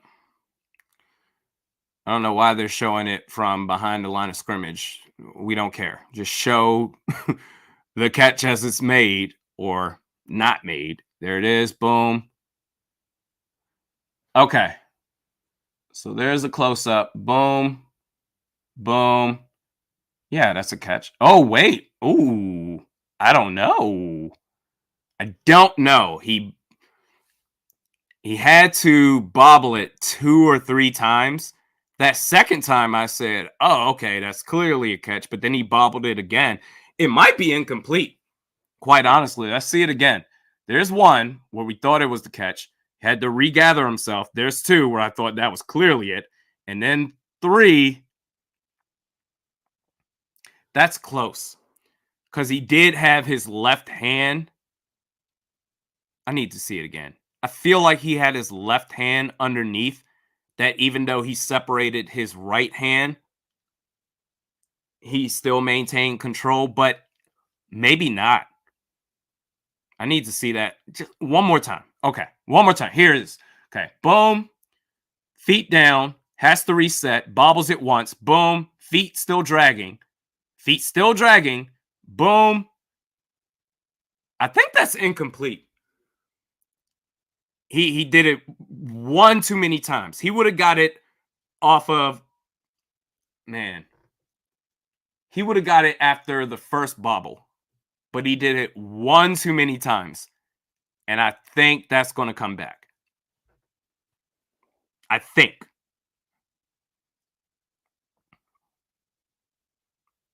I mean, in real time, because the camera angle was zoomed out, it was like, oh, that's a really good catch. Good for him. I think that's incomplete. Yep. The ruling on the field is overturned. So good challenge by KOC. I don't even remember what down that was. Let's see that again. Yeah. So boom. Boom. One bobble and then bobbled it again. Yeah. That's yep. Wow. I mean, there was no one around him either. I mean, you're a wide receiver. Catch the ball. Oh, so it's 4th and 5 now. Okay. So that's the difference between a punt and the drive still going on. Wow. Another stop by the Brian Flores defense. Good challenge.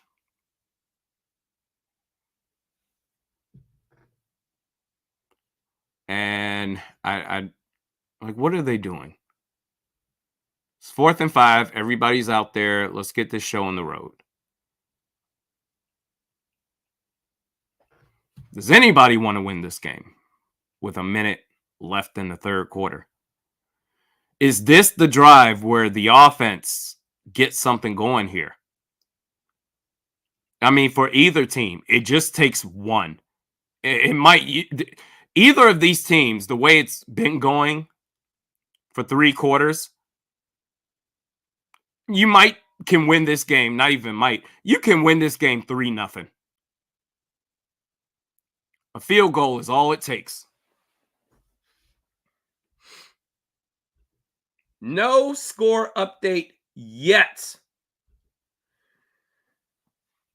Poles Dofer, JJ said he couldn't wait to play with Dobbs. And I believe him. I do believe him.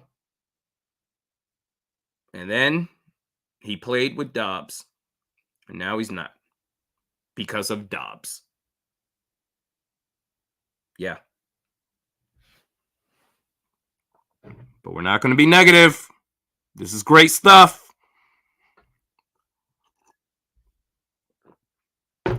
It's really, really good stuff.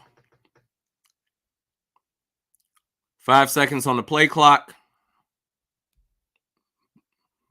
Play action, bootleg, rolls out right. Throws it to Johnny Munt for about 3 yards.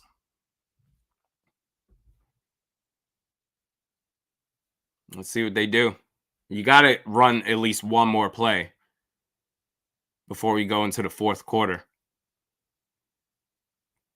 Josh Dobbs, 10 for 19, 63 yards. That's just great. It's like 3.4 yards per attempt. 2nd and 6. Hands the ball off Ty Chandler. He gets about 3. So we're going to set up 3rd down.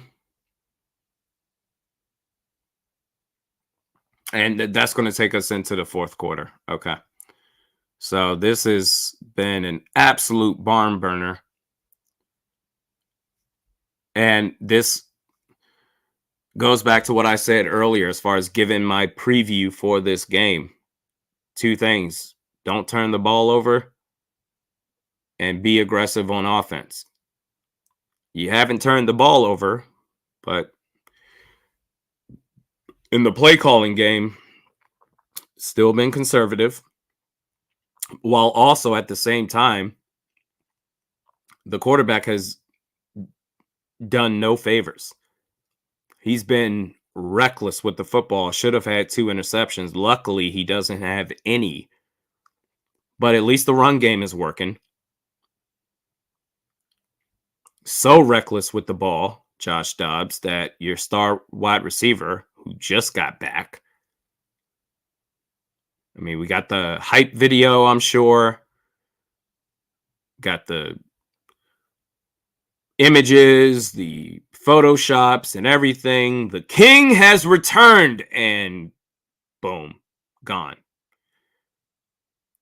Putting your receiver in a position to take an unnecessary hit. That's who Josh Dobbs is. And Kevin O'Connell knows this. Like, he knows this. His completion percentage career-wise may be, I don't know, just not even spitballing. Let's find out exactly what it is. I'm sure it's decent for his career. But as far as what his receivers need to do in order to catch those balls, he's putting them in positions to where you're putting yourselves on the line. Career completion percentage of 63%. So, okay, it's the threshold, the bare minimum of, all right, I guess this is okay.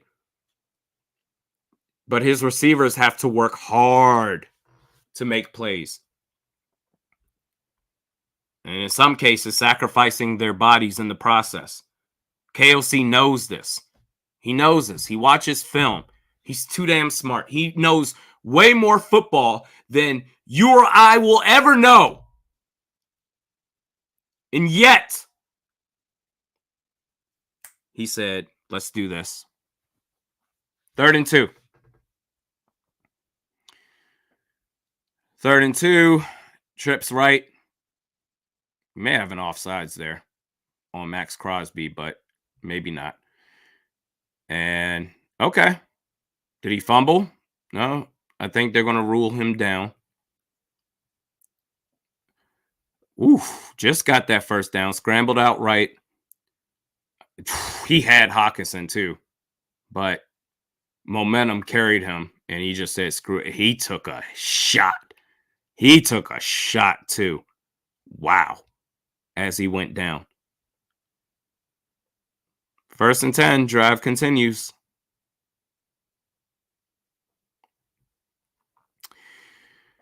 Five seconds on the play clock. 1 second, they get it off in time. There's flags. It appears to be a false start. It is. So we're going to back that thing up.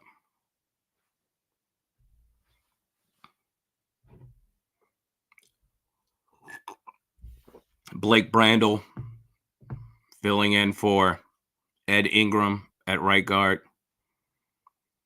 Yeah. First and 15 now.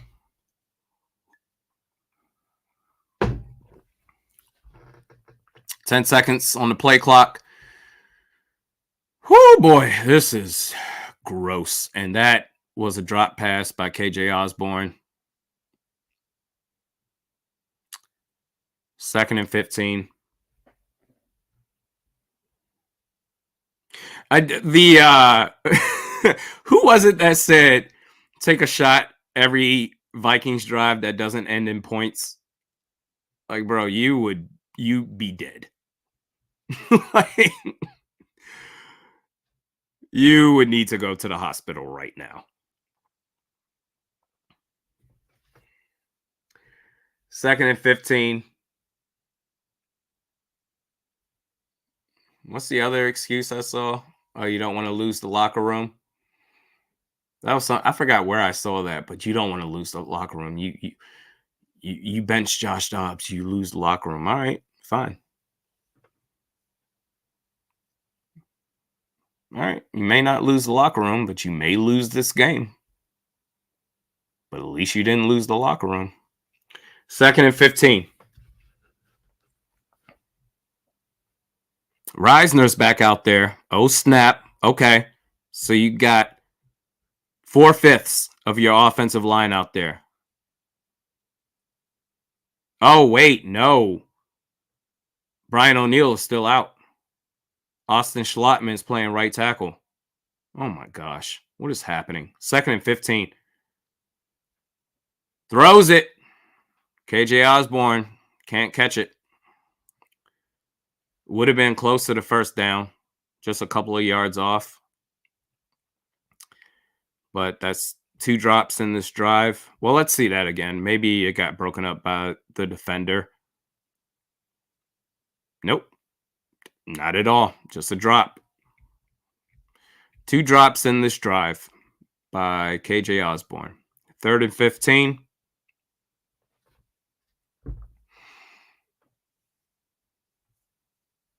Third and 15. I mean, Jordan Addison, I feel like I don't think he has a catch today. Or if he does, he has like 1 for 5 yards or something. Josh Dobbs takes off and gets about 4 yards. This is pathetic, bro. This is pathetic. This is what you worked on for 2 effing weeks.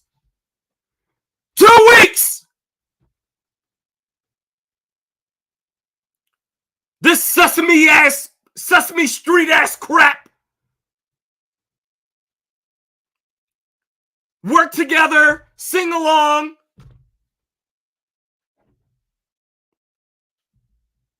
Billie Eilish is your guest star for the week. And this is what you put up.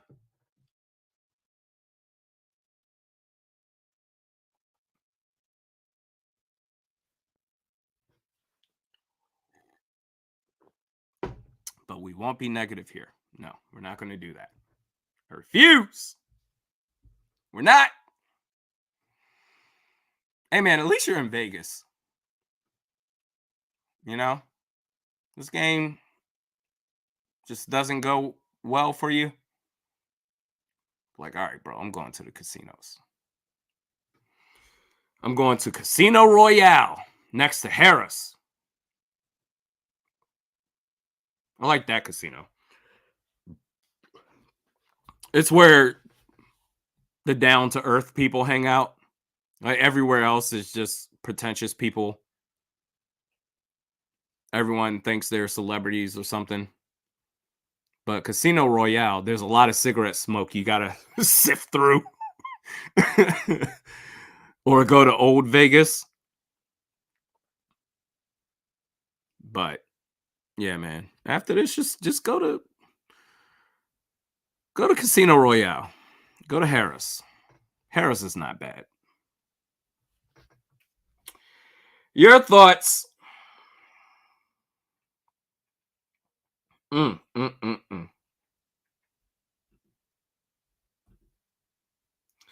Minnesota Vikings says, Randy, you're right. And it's like, I don't think I'm anybody, Minnesota Vikings. I'm literally nobody. Like, this was so obvious. when they said we're going to roll with Josh Dobbs. And you know what's funny? That day, I think it was Wednesday when KOC had his press conference. I almost, in full disclosure, that morning, because that was before my kids got RSV, which they're dealing with right now. I almost did my video that morning before his press conference because I knew he was going to go with Dobbs. I knew that was going to happen. I said it the week before. It would not surprise me they're going to roll with Josh Dobbs because he's too much of a coward to make any changes. I almost recorded it beforehand just saying, well, they went with Josh Dobbs before the announcement was even made. I knew they would go with Dobbs, but I didn't. I waited until it became official, and I just said, I should have did this earlier. Save myself some time. But either way, it's Vikings can still win this game. 3-0. That's all it takes. And pressure's there. Rolls out. And he throws it out of bounds. It's going to be 2nd and 10. You know what would be the most disgusting thing ever? If this game ends in a tie, 0-0. Like it goes to overtime. Each team gets a possession and they run out the overtime clock and 0-0 is the final score. Like, that's what it's trending to right now. No offense. Neither offense has shown anything at all. This is like watching the Iowa Hawkeyes play themselves. Pass to Hunter Renfrow, out left. It's going to be 3rd and mid.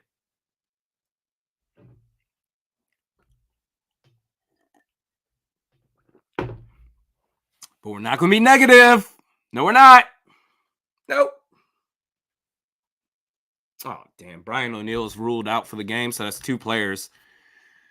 Jefferson and now Brian O'Neill. Madison's status is up in the air. I think last time they showed anything, it was questionable. Excuse me, 3rd and 4. 3 seconds. You get it off with 2 left.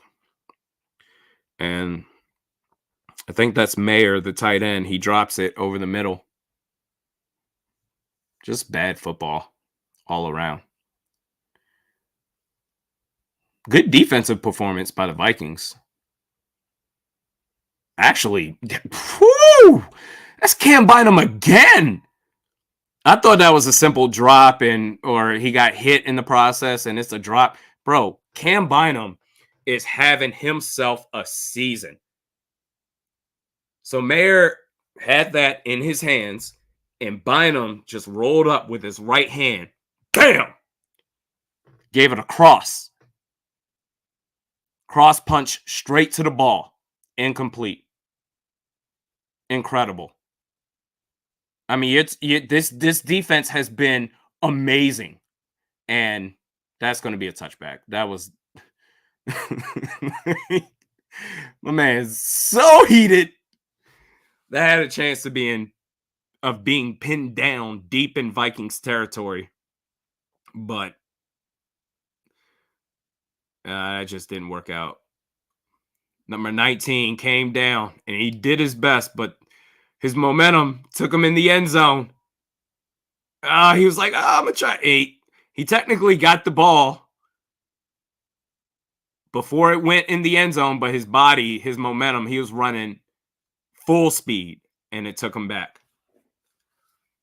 And honestly, I think that was the right decision by Brandon Powell. Like, that was too wonky of a play. Let it go and see what happens. But either way, it's a touchback. Ball is at the 20.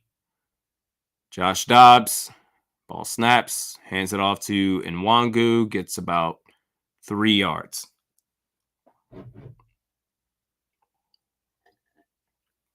"12 minutes left in the game." I haven't done a score update on its damn live stream all game. 12 minutes left in the game. Is this the drive? 2nd and 7, ball snaps, he rolls out right. And, I mean, Addison was wide open. Let me see that throw again, bro. 10 for 21, 63 yards. This is a disgrace. Josh Dobbs. Jordan Addison is right there. Right there. What is wrong with you? Throw it to the effing chest. 3rd and 7. Oh my, this is crazy. You got the unders on FanDuel? Oh my God. 3rd and 7. Gets it off with 1 second left. Fakes it right. Looking deep. Throws it right. To MGM Casino.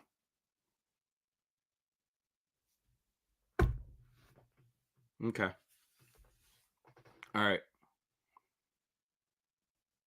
JC says pull him now. He's not. KOC is not.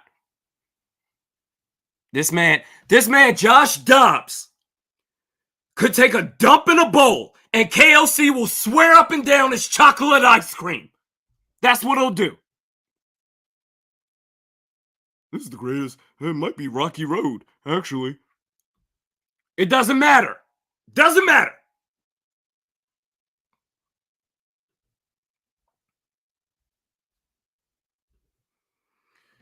Poles Dofer. This is Webb and Ponder levels bad. Bro, I'll take Christian Ponder right now. Give me prime Christian, if there is a prime. Give me prime Christian Ponder right now over Josh Dobbs. But the thing we have to keep in mind, folks, is that this, yeah, all right, fine. It's on Josh Dobbs. He has been absolutely reckless with the football and his ball placement. His decision-making has been terrible. But at the same time, he should not be in this position. He showed you who he is the last 2 games, Chicago, Denver. As far as who he's been his entire career.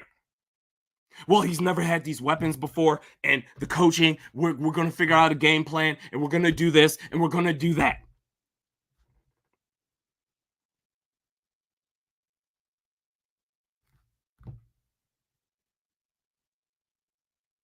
If we use the meat tenderizer enough for the sirloin steak, if we use it enough, we can get it to be a filet mignon. I swear, just give me some time. See how ridiculous that sounds? That's KOC with Josh Dobbs.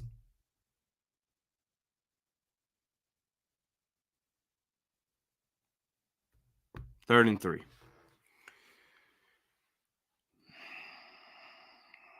Ball is at the 38-yard line. Raiders, and again, the Vikings defense, Brian Flores is the coach of the year for this team. And he goes nowhere. That's going to be a sack. He gets tackled behind the line. And this game might end in a tie. After overtime.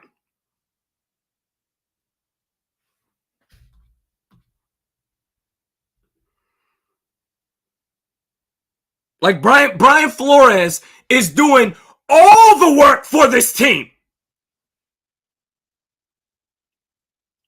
All of it.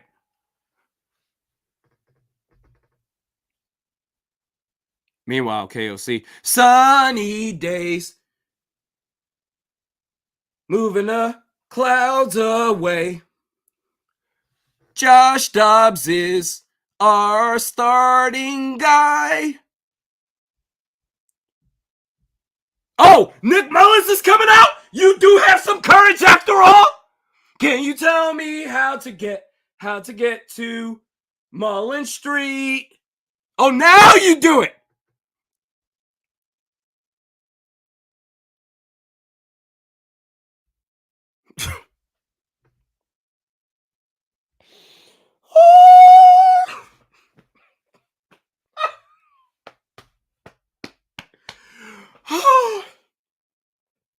You need to make a change at quarterback, KOC? Is that what you need to do?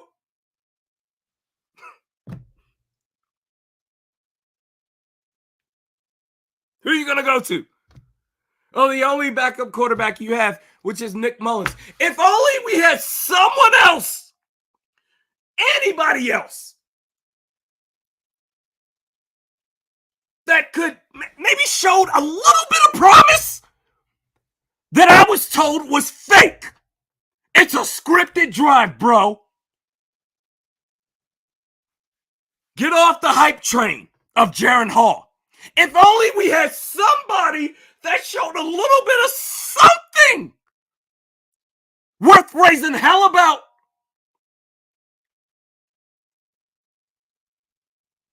But we're not going to be negative here. We're not going to do that. Not on this channel. Somehow, some way, even though Nick Mullins is coming into the game, Josh Dobbs will redeem himself and be someone completely different as to what we've seen his entire career. KOC.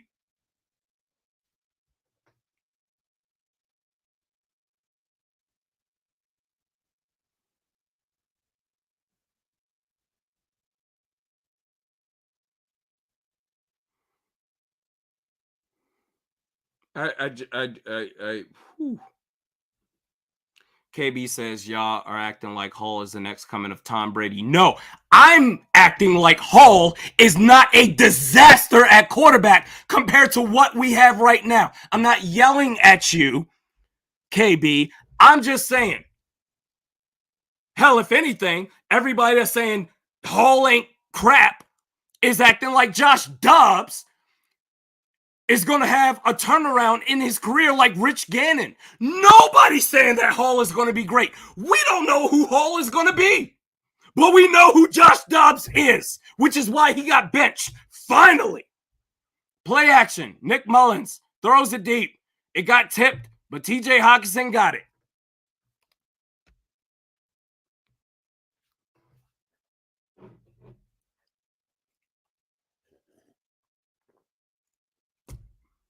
Man, tip, but still caught. Oh, this game.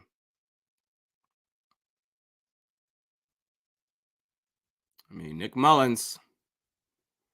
I mean, at this point, you had to play him. You had to play somebody else. That offense was doing nothing. Nick Mullins is still, I mean, you deal with it, but Ty Chandler gets the handoff. He gets tackled behind the line, tackled for a loss, so it's going to be second and long. Josh Dobbs. Wow, KOC finally in the fourth quarter. Just okay.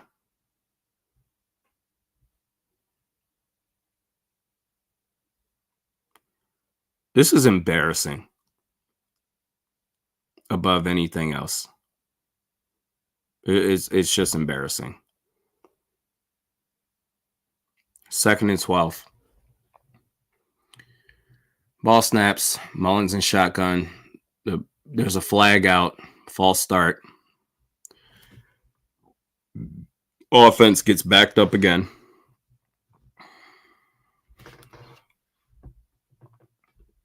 Anthony says, I need more bourbon.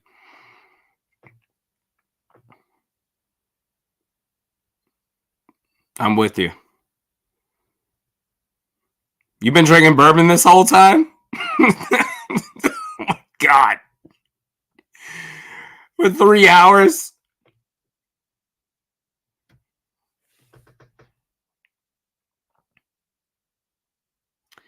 Nick Mullins, second and 17.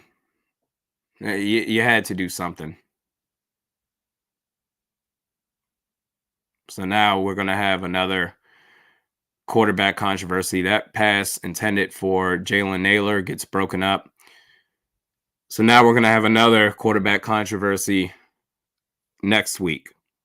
As far as, well, who's going to be the starting quarterback? And guess what? It's going to be Nick Mullins. Like, you're not a serious team, bro.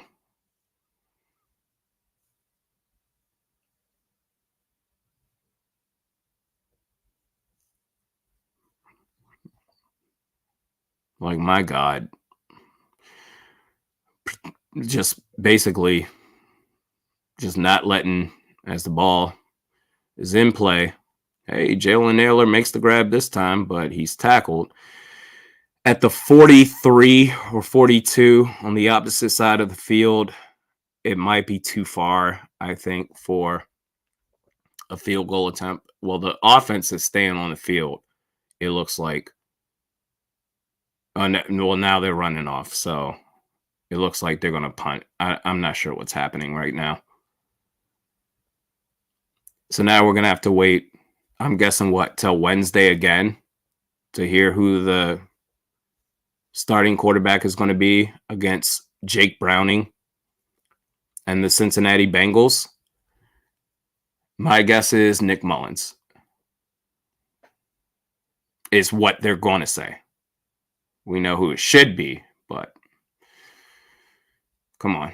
We know what's happening. We know what time it is. Aiden O'Connell comes out. This game is a disgrace. But we're not going to be negative, right? Nope. Okay.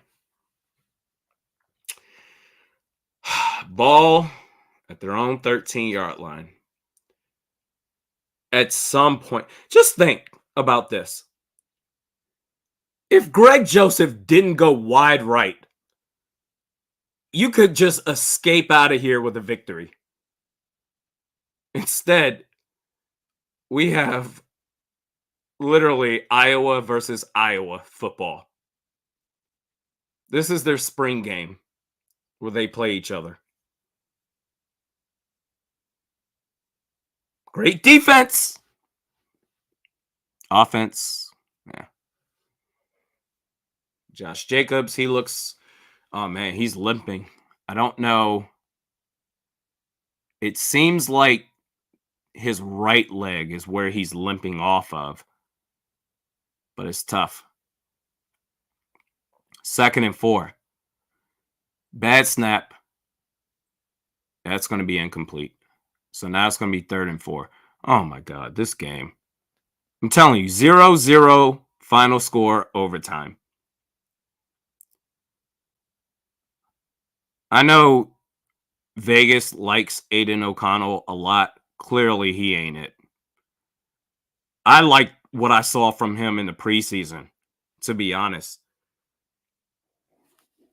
But watching film on him, watching this game right here, nah. They got to do something. 3rd and 4. Good protection. And he's not going to get there. They threw it out right to, I'm not even sure who that was to, but they're not going to get there. That's 4th down. And this game will not end. I mean, my goodness, man.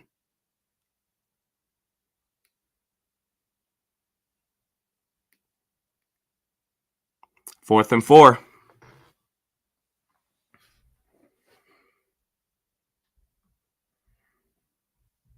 Lucas says, this is crazy, bro. Isn't it? This is wild. I never saw this coming. This is one of the worst games I've ever seen as a Vikings fan. Legit. It's right there with the Josh Freeman game. It's right there with the Joe Webb game. This is top 3. I'm going to say.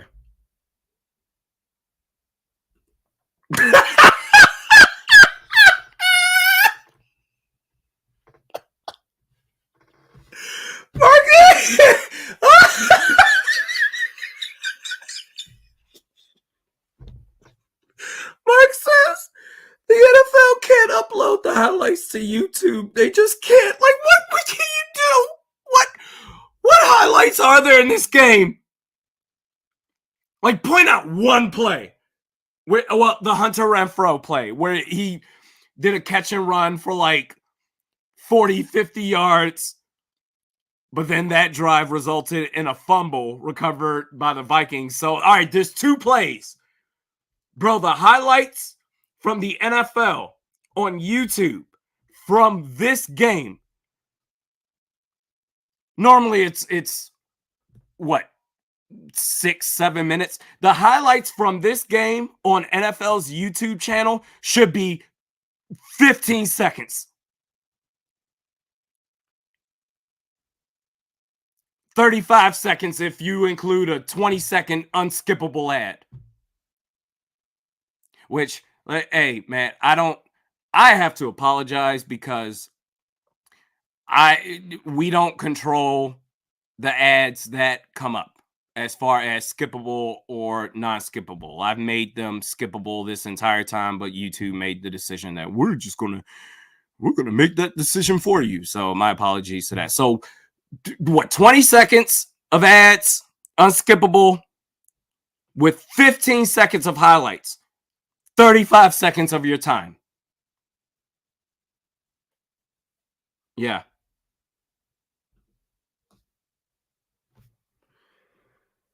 Forever mediocre. Thank you watching this so I don't have to.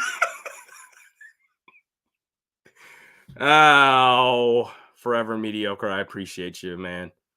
They still got his shot. Play action. 2nd and 7. Throws deep. Oh, just a little bit out of reach for Jalen Naylor. 3rd and 7. Oh, you know what? No, I lied. Because I said 15 seconds worth of highlights. No. If this is Iowa versus Iowa, which it absolutely is, you got to include highlights of punts. Just a punt off. 33 seconds plus 20 seconds unskippable. 53 seconds of your time if you want to watch the highlights of this game. Oh my God. 3rd and 7. Throws it. Throws it to, oh, we got a first down. Oh, somebody made a play.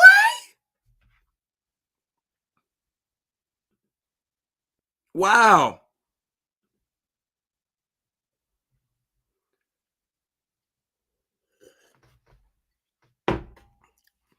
Nice throw. Nice catch. KJ, 2 feet in bounds. No question about it.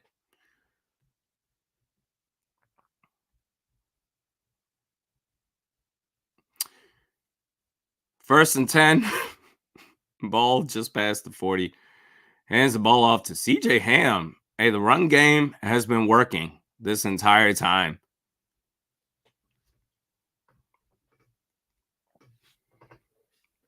He got about 7 yards right there, I want to say. Which I've spoken about before. Run CJ Ham as far as trying to improve the run game. But Alexander Madison, before he got hurt, was balling as well. Play action. Throws it out of reach for Josh Oliver. I mean, just had a lot of velocity on that pass, a short pass, and it was a little bit off target as well. So, I mean, he was right there.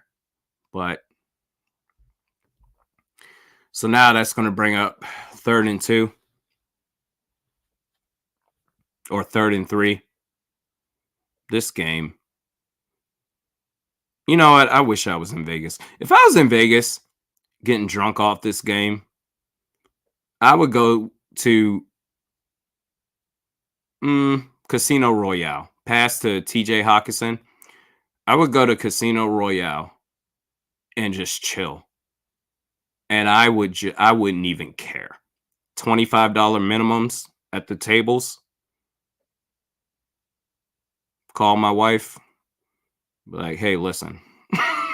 like I'm gonna let me take a couple of hundo out with White Castle right next to me. At least it was there in between Harrah's and Casino Royale last time I was there. Brandon Powell is hurt now. Just brutal. Absolutely brutal. White Castle is not great. I love the movie, Harold and Kumar, but the White Castle, the actual food, is not great. But when you're drunk, it is one of the greatest things you can eat.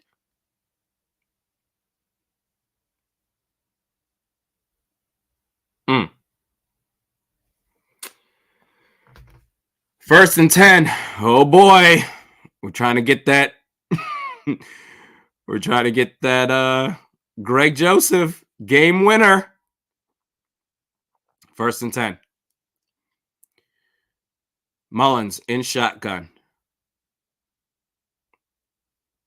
And Naylor took a shot. Took an absolute shot.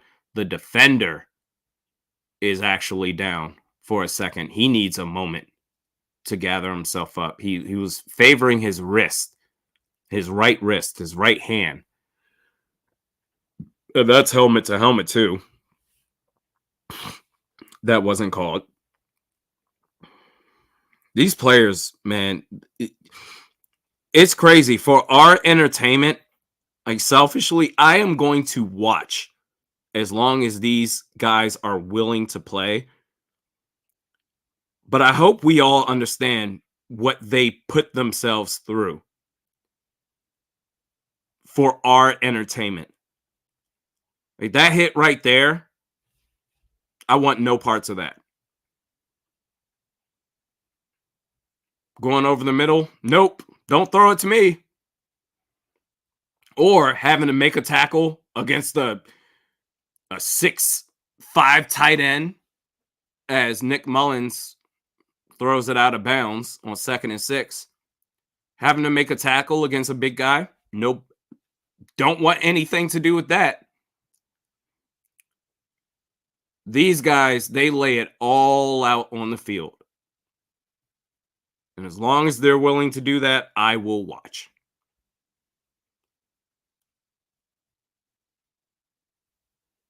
Third and 6.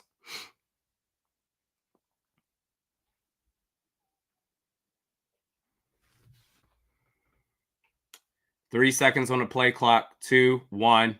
Get it off just in time. 3rd and 6. Throws it. Oh, Jordan Addison. Hey, finally call his name. He gets a 1st down and more. So you're in field goal range with 2 minutes and 27 seconds left.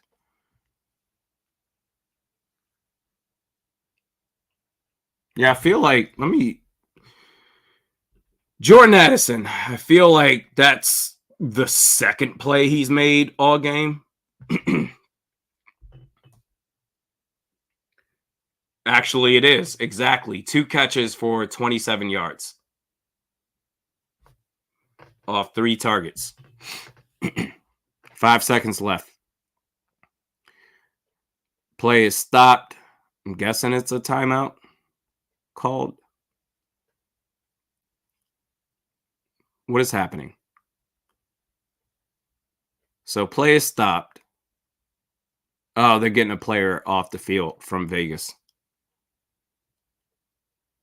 This game is just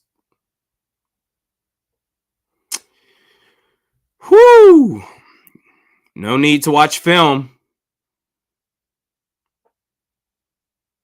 We know what happened. Jalen Naylor's in the tent now.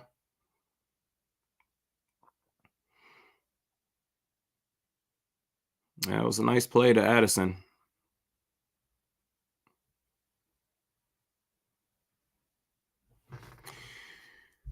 $2:27 left. Now, how do you do it? They may try to run the ball some more, drain clock, but Vegas, they have 3 timeouts. So at this point, you got to just do what you're going to do on offense. As KJ Osborne gets tackled well behind the line of scrimmage. I mean, that might be a loss of 9. But they're going to do no huddle here. Nick Mullins he's a pro. He's been in this situation with San Francisco. Vegas, they call a timeout.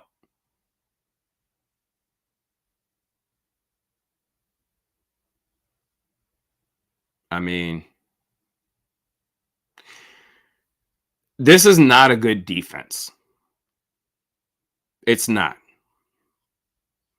Talking about the Vegas Raiders. This is not a good defense. Kevin O'Connell is supposed to be this offensive genius that learned under the study of Sean McVay. And that he was going to bring that knowledge to Minnesota, which is why we were all excited. And this offense looks no different, quite honestly, as they throw to TJ Hawkinson on 2nd and 17. It's going to make it 3rd and 10, 3rd and 9. This offense looks no different compared to the previous head coach. The only difference is KOC is a nicer version of the previous head coach. Otherwise, it's the same. It's the same damn thing. Run, run, pass. Defense, defense, defense. Run, run, pass. Defense, defense, defense. That's literally been the MO of the Vikings this season. Although the run game has been working. And you're relying still on the defense to save your ass. So 3rd and 7. 3rd and 7. This is a big down if you are going to win this game. 3rd and 7. And there's a timeout called by Minnesota. All right.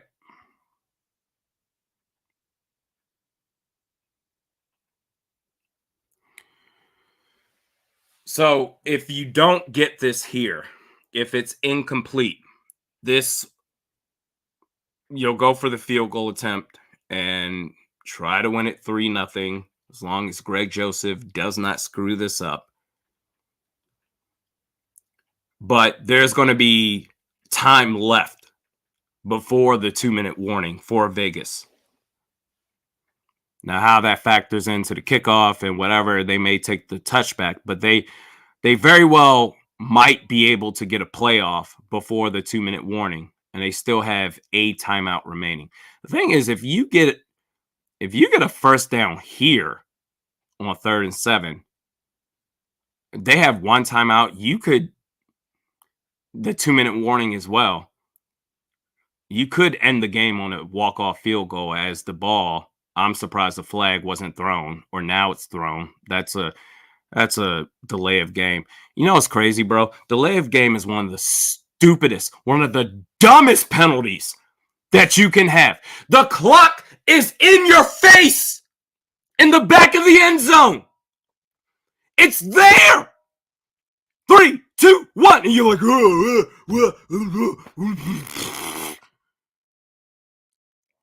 it's in your face. Snap. Call for the damn snap.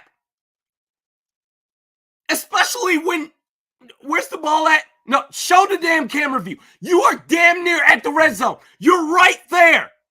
3rd and 12. Delay of game. That's crazy. Go ahead and run the ball, bro. With Ty Chandler. Yep. So they're going to take the 2-minute warning right here. Okay. All right. Big ass clock in your face. Ooh, what is that? All right, bro. Your thoughts, as I do declare.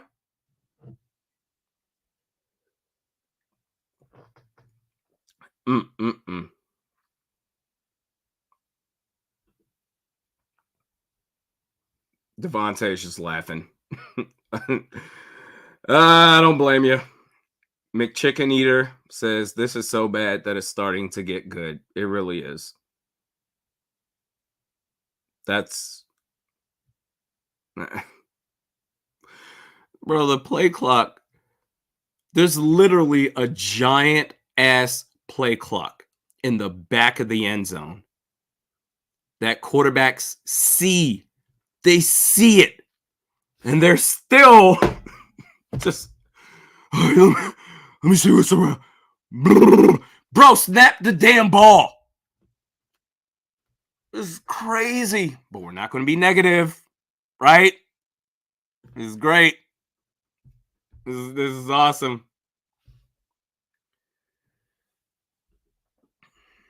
Lee says, calm down before you have a stroke. I'm not going to have a stroke, bro. Like I've those days, like I'm just I don't I'm not going to have a stroke.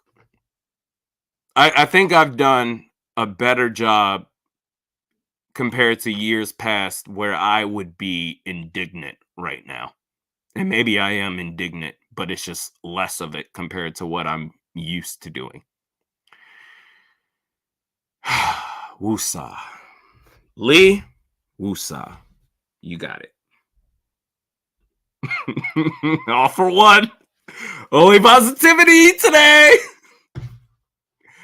We're going to be positive. Okay. I mean, for the fans that showed up there, they spent their hard-earned money. They traveled out there. But it's not like they went to some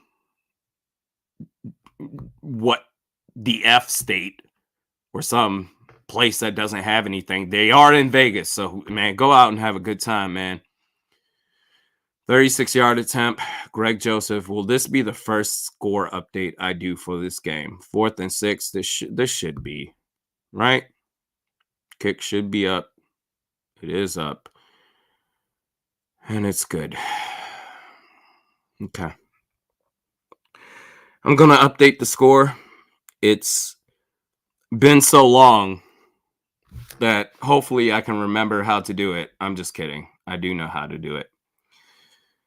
But they did it. 3-0 Vikings. Oh, snap. And now comes the defense. Can you get one more stop?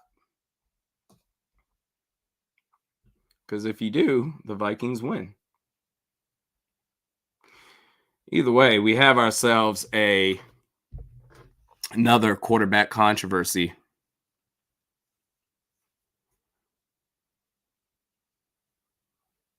Where Nick Mullins will be the starting quarterback next week against Cincinnati. He will. Jaron Hall will be the emergency quarterback. Jaron Hall should start. I've made that very clear. But it's going to be Nick Mullins. And Dobbs will be the number 2.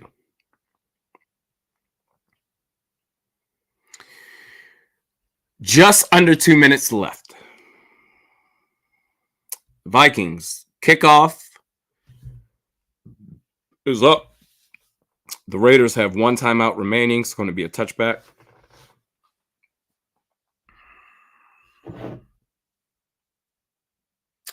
We did it, man. We did it.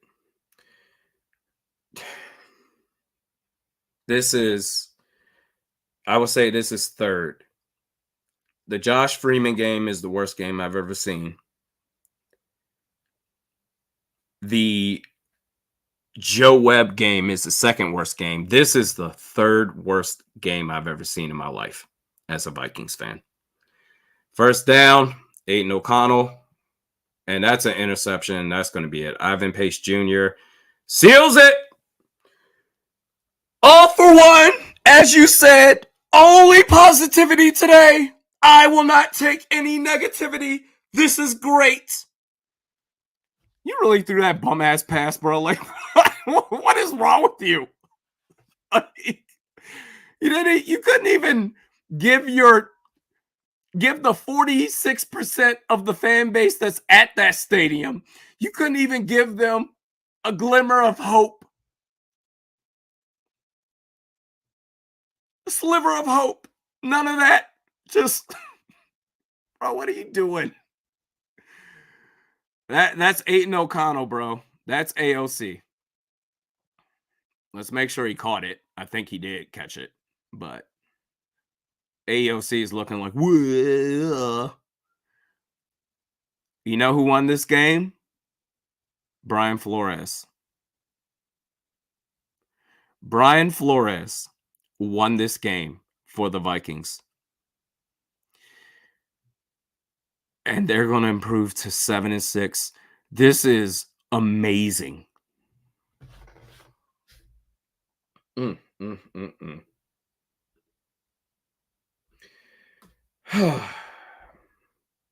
Sergi Carr says, as a Packers fan, I'm really enjoying this. Realistic Randy, you're the man. Have a drink on me. Thank you, Sergi. I will have a drink on you. This little bit I have left as they run the clock out.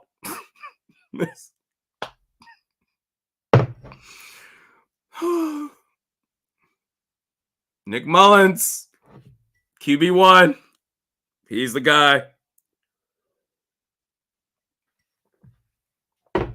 I was like, this game's going to be either a 0-0 finish in overtime or 3-0.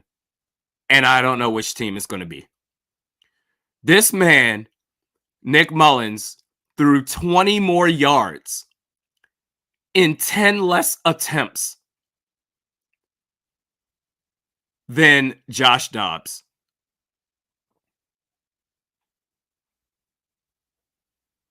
That's crazy. 2nd and 8. 3, 2, 1. They get the snap off. And Ty Chandler gets taken down.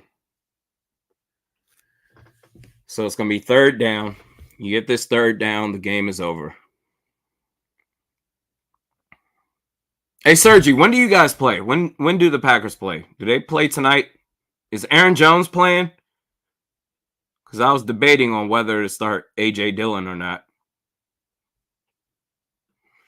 3rd and 7.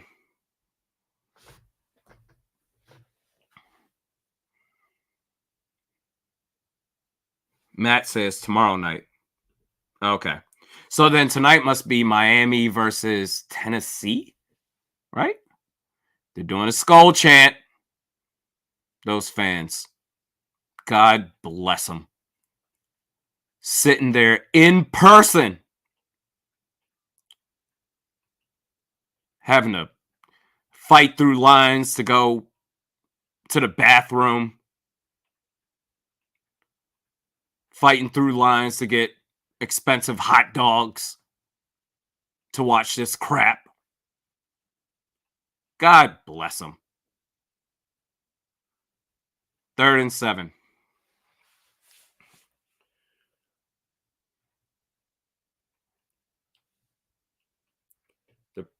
They're probably going to run it, I would imagine, just to, yep, they are. Run some clock. Makes sense. Okay. So this should do it. Excuse me. This is crazy, man.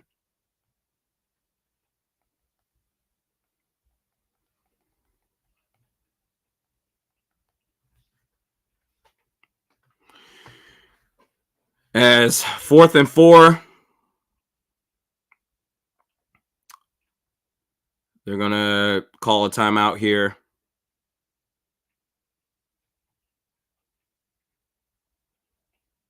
With 18 seconds left.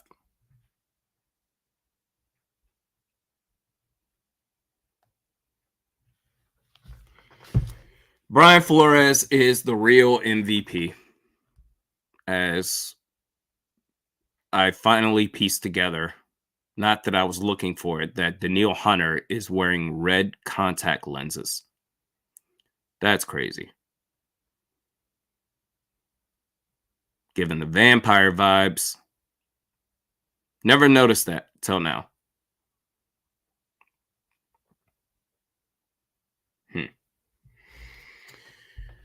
Field goal attempt with 18 seconds left.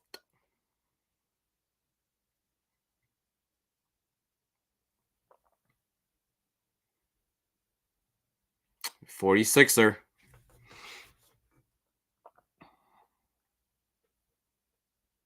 And they pooch kick it instead and decide to, okay, 7 seconds left. All right, whatever. I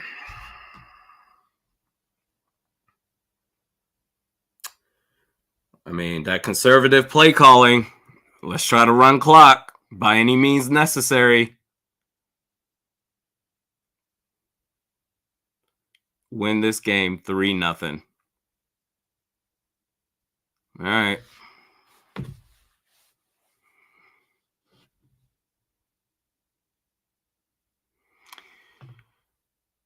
One play left, maybe two, but more likely than not, one play.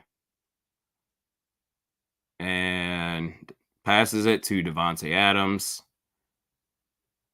And this game's over. So the Vikings win. They improve because we had the faith. The Vikings improved to 7-6. Post-game video coming up shortly. Thank you, everybody that joined this live stream. They did it.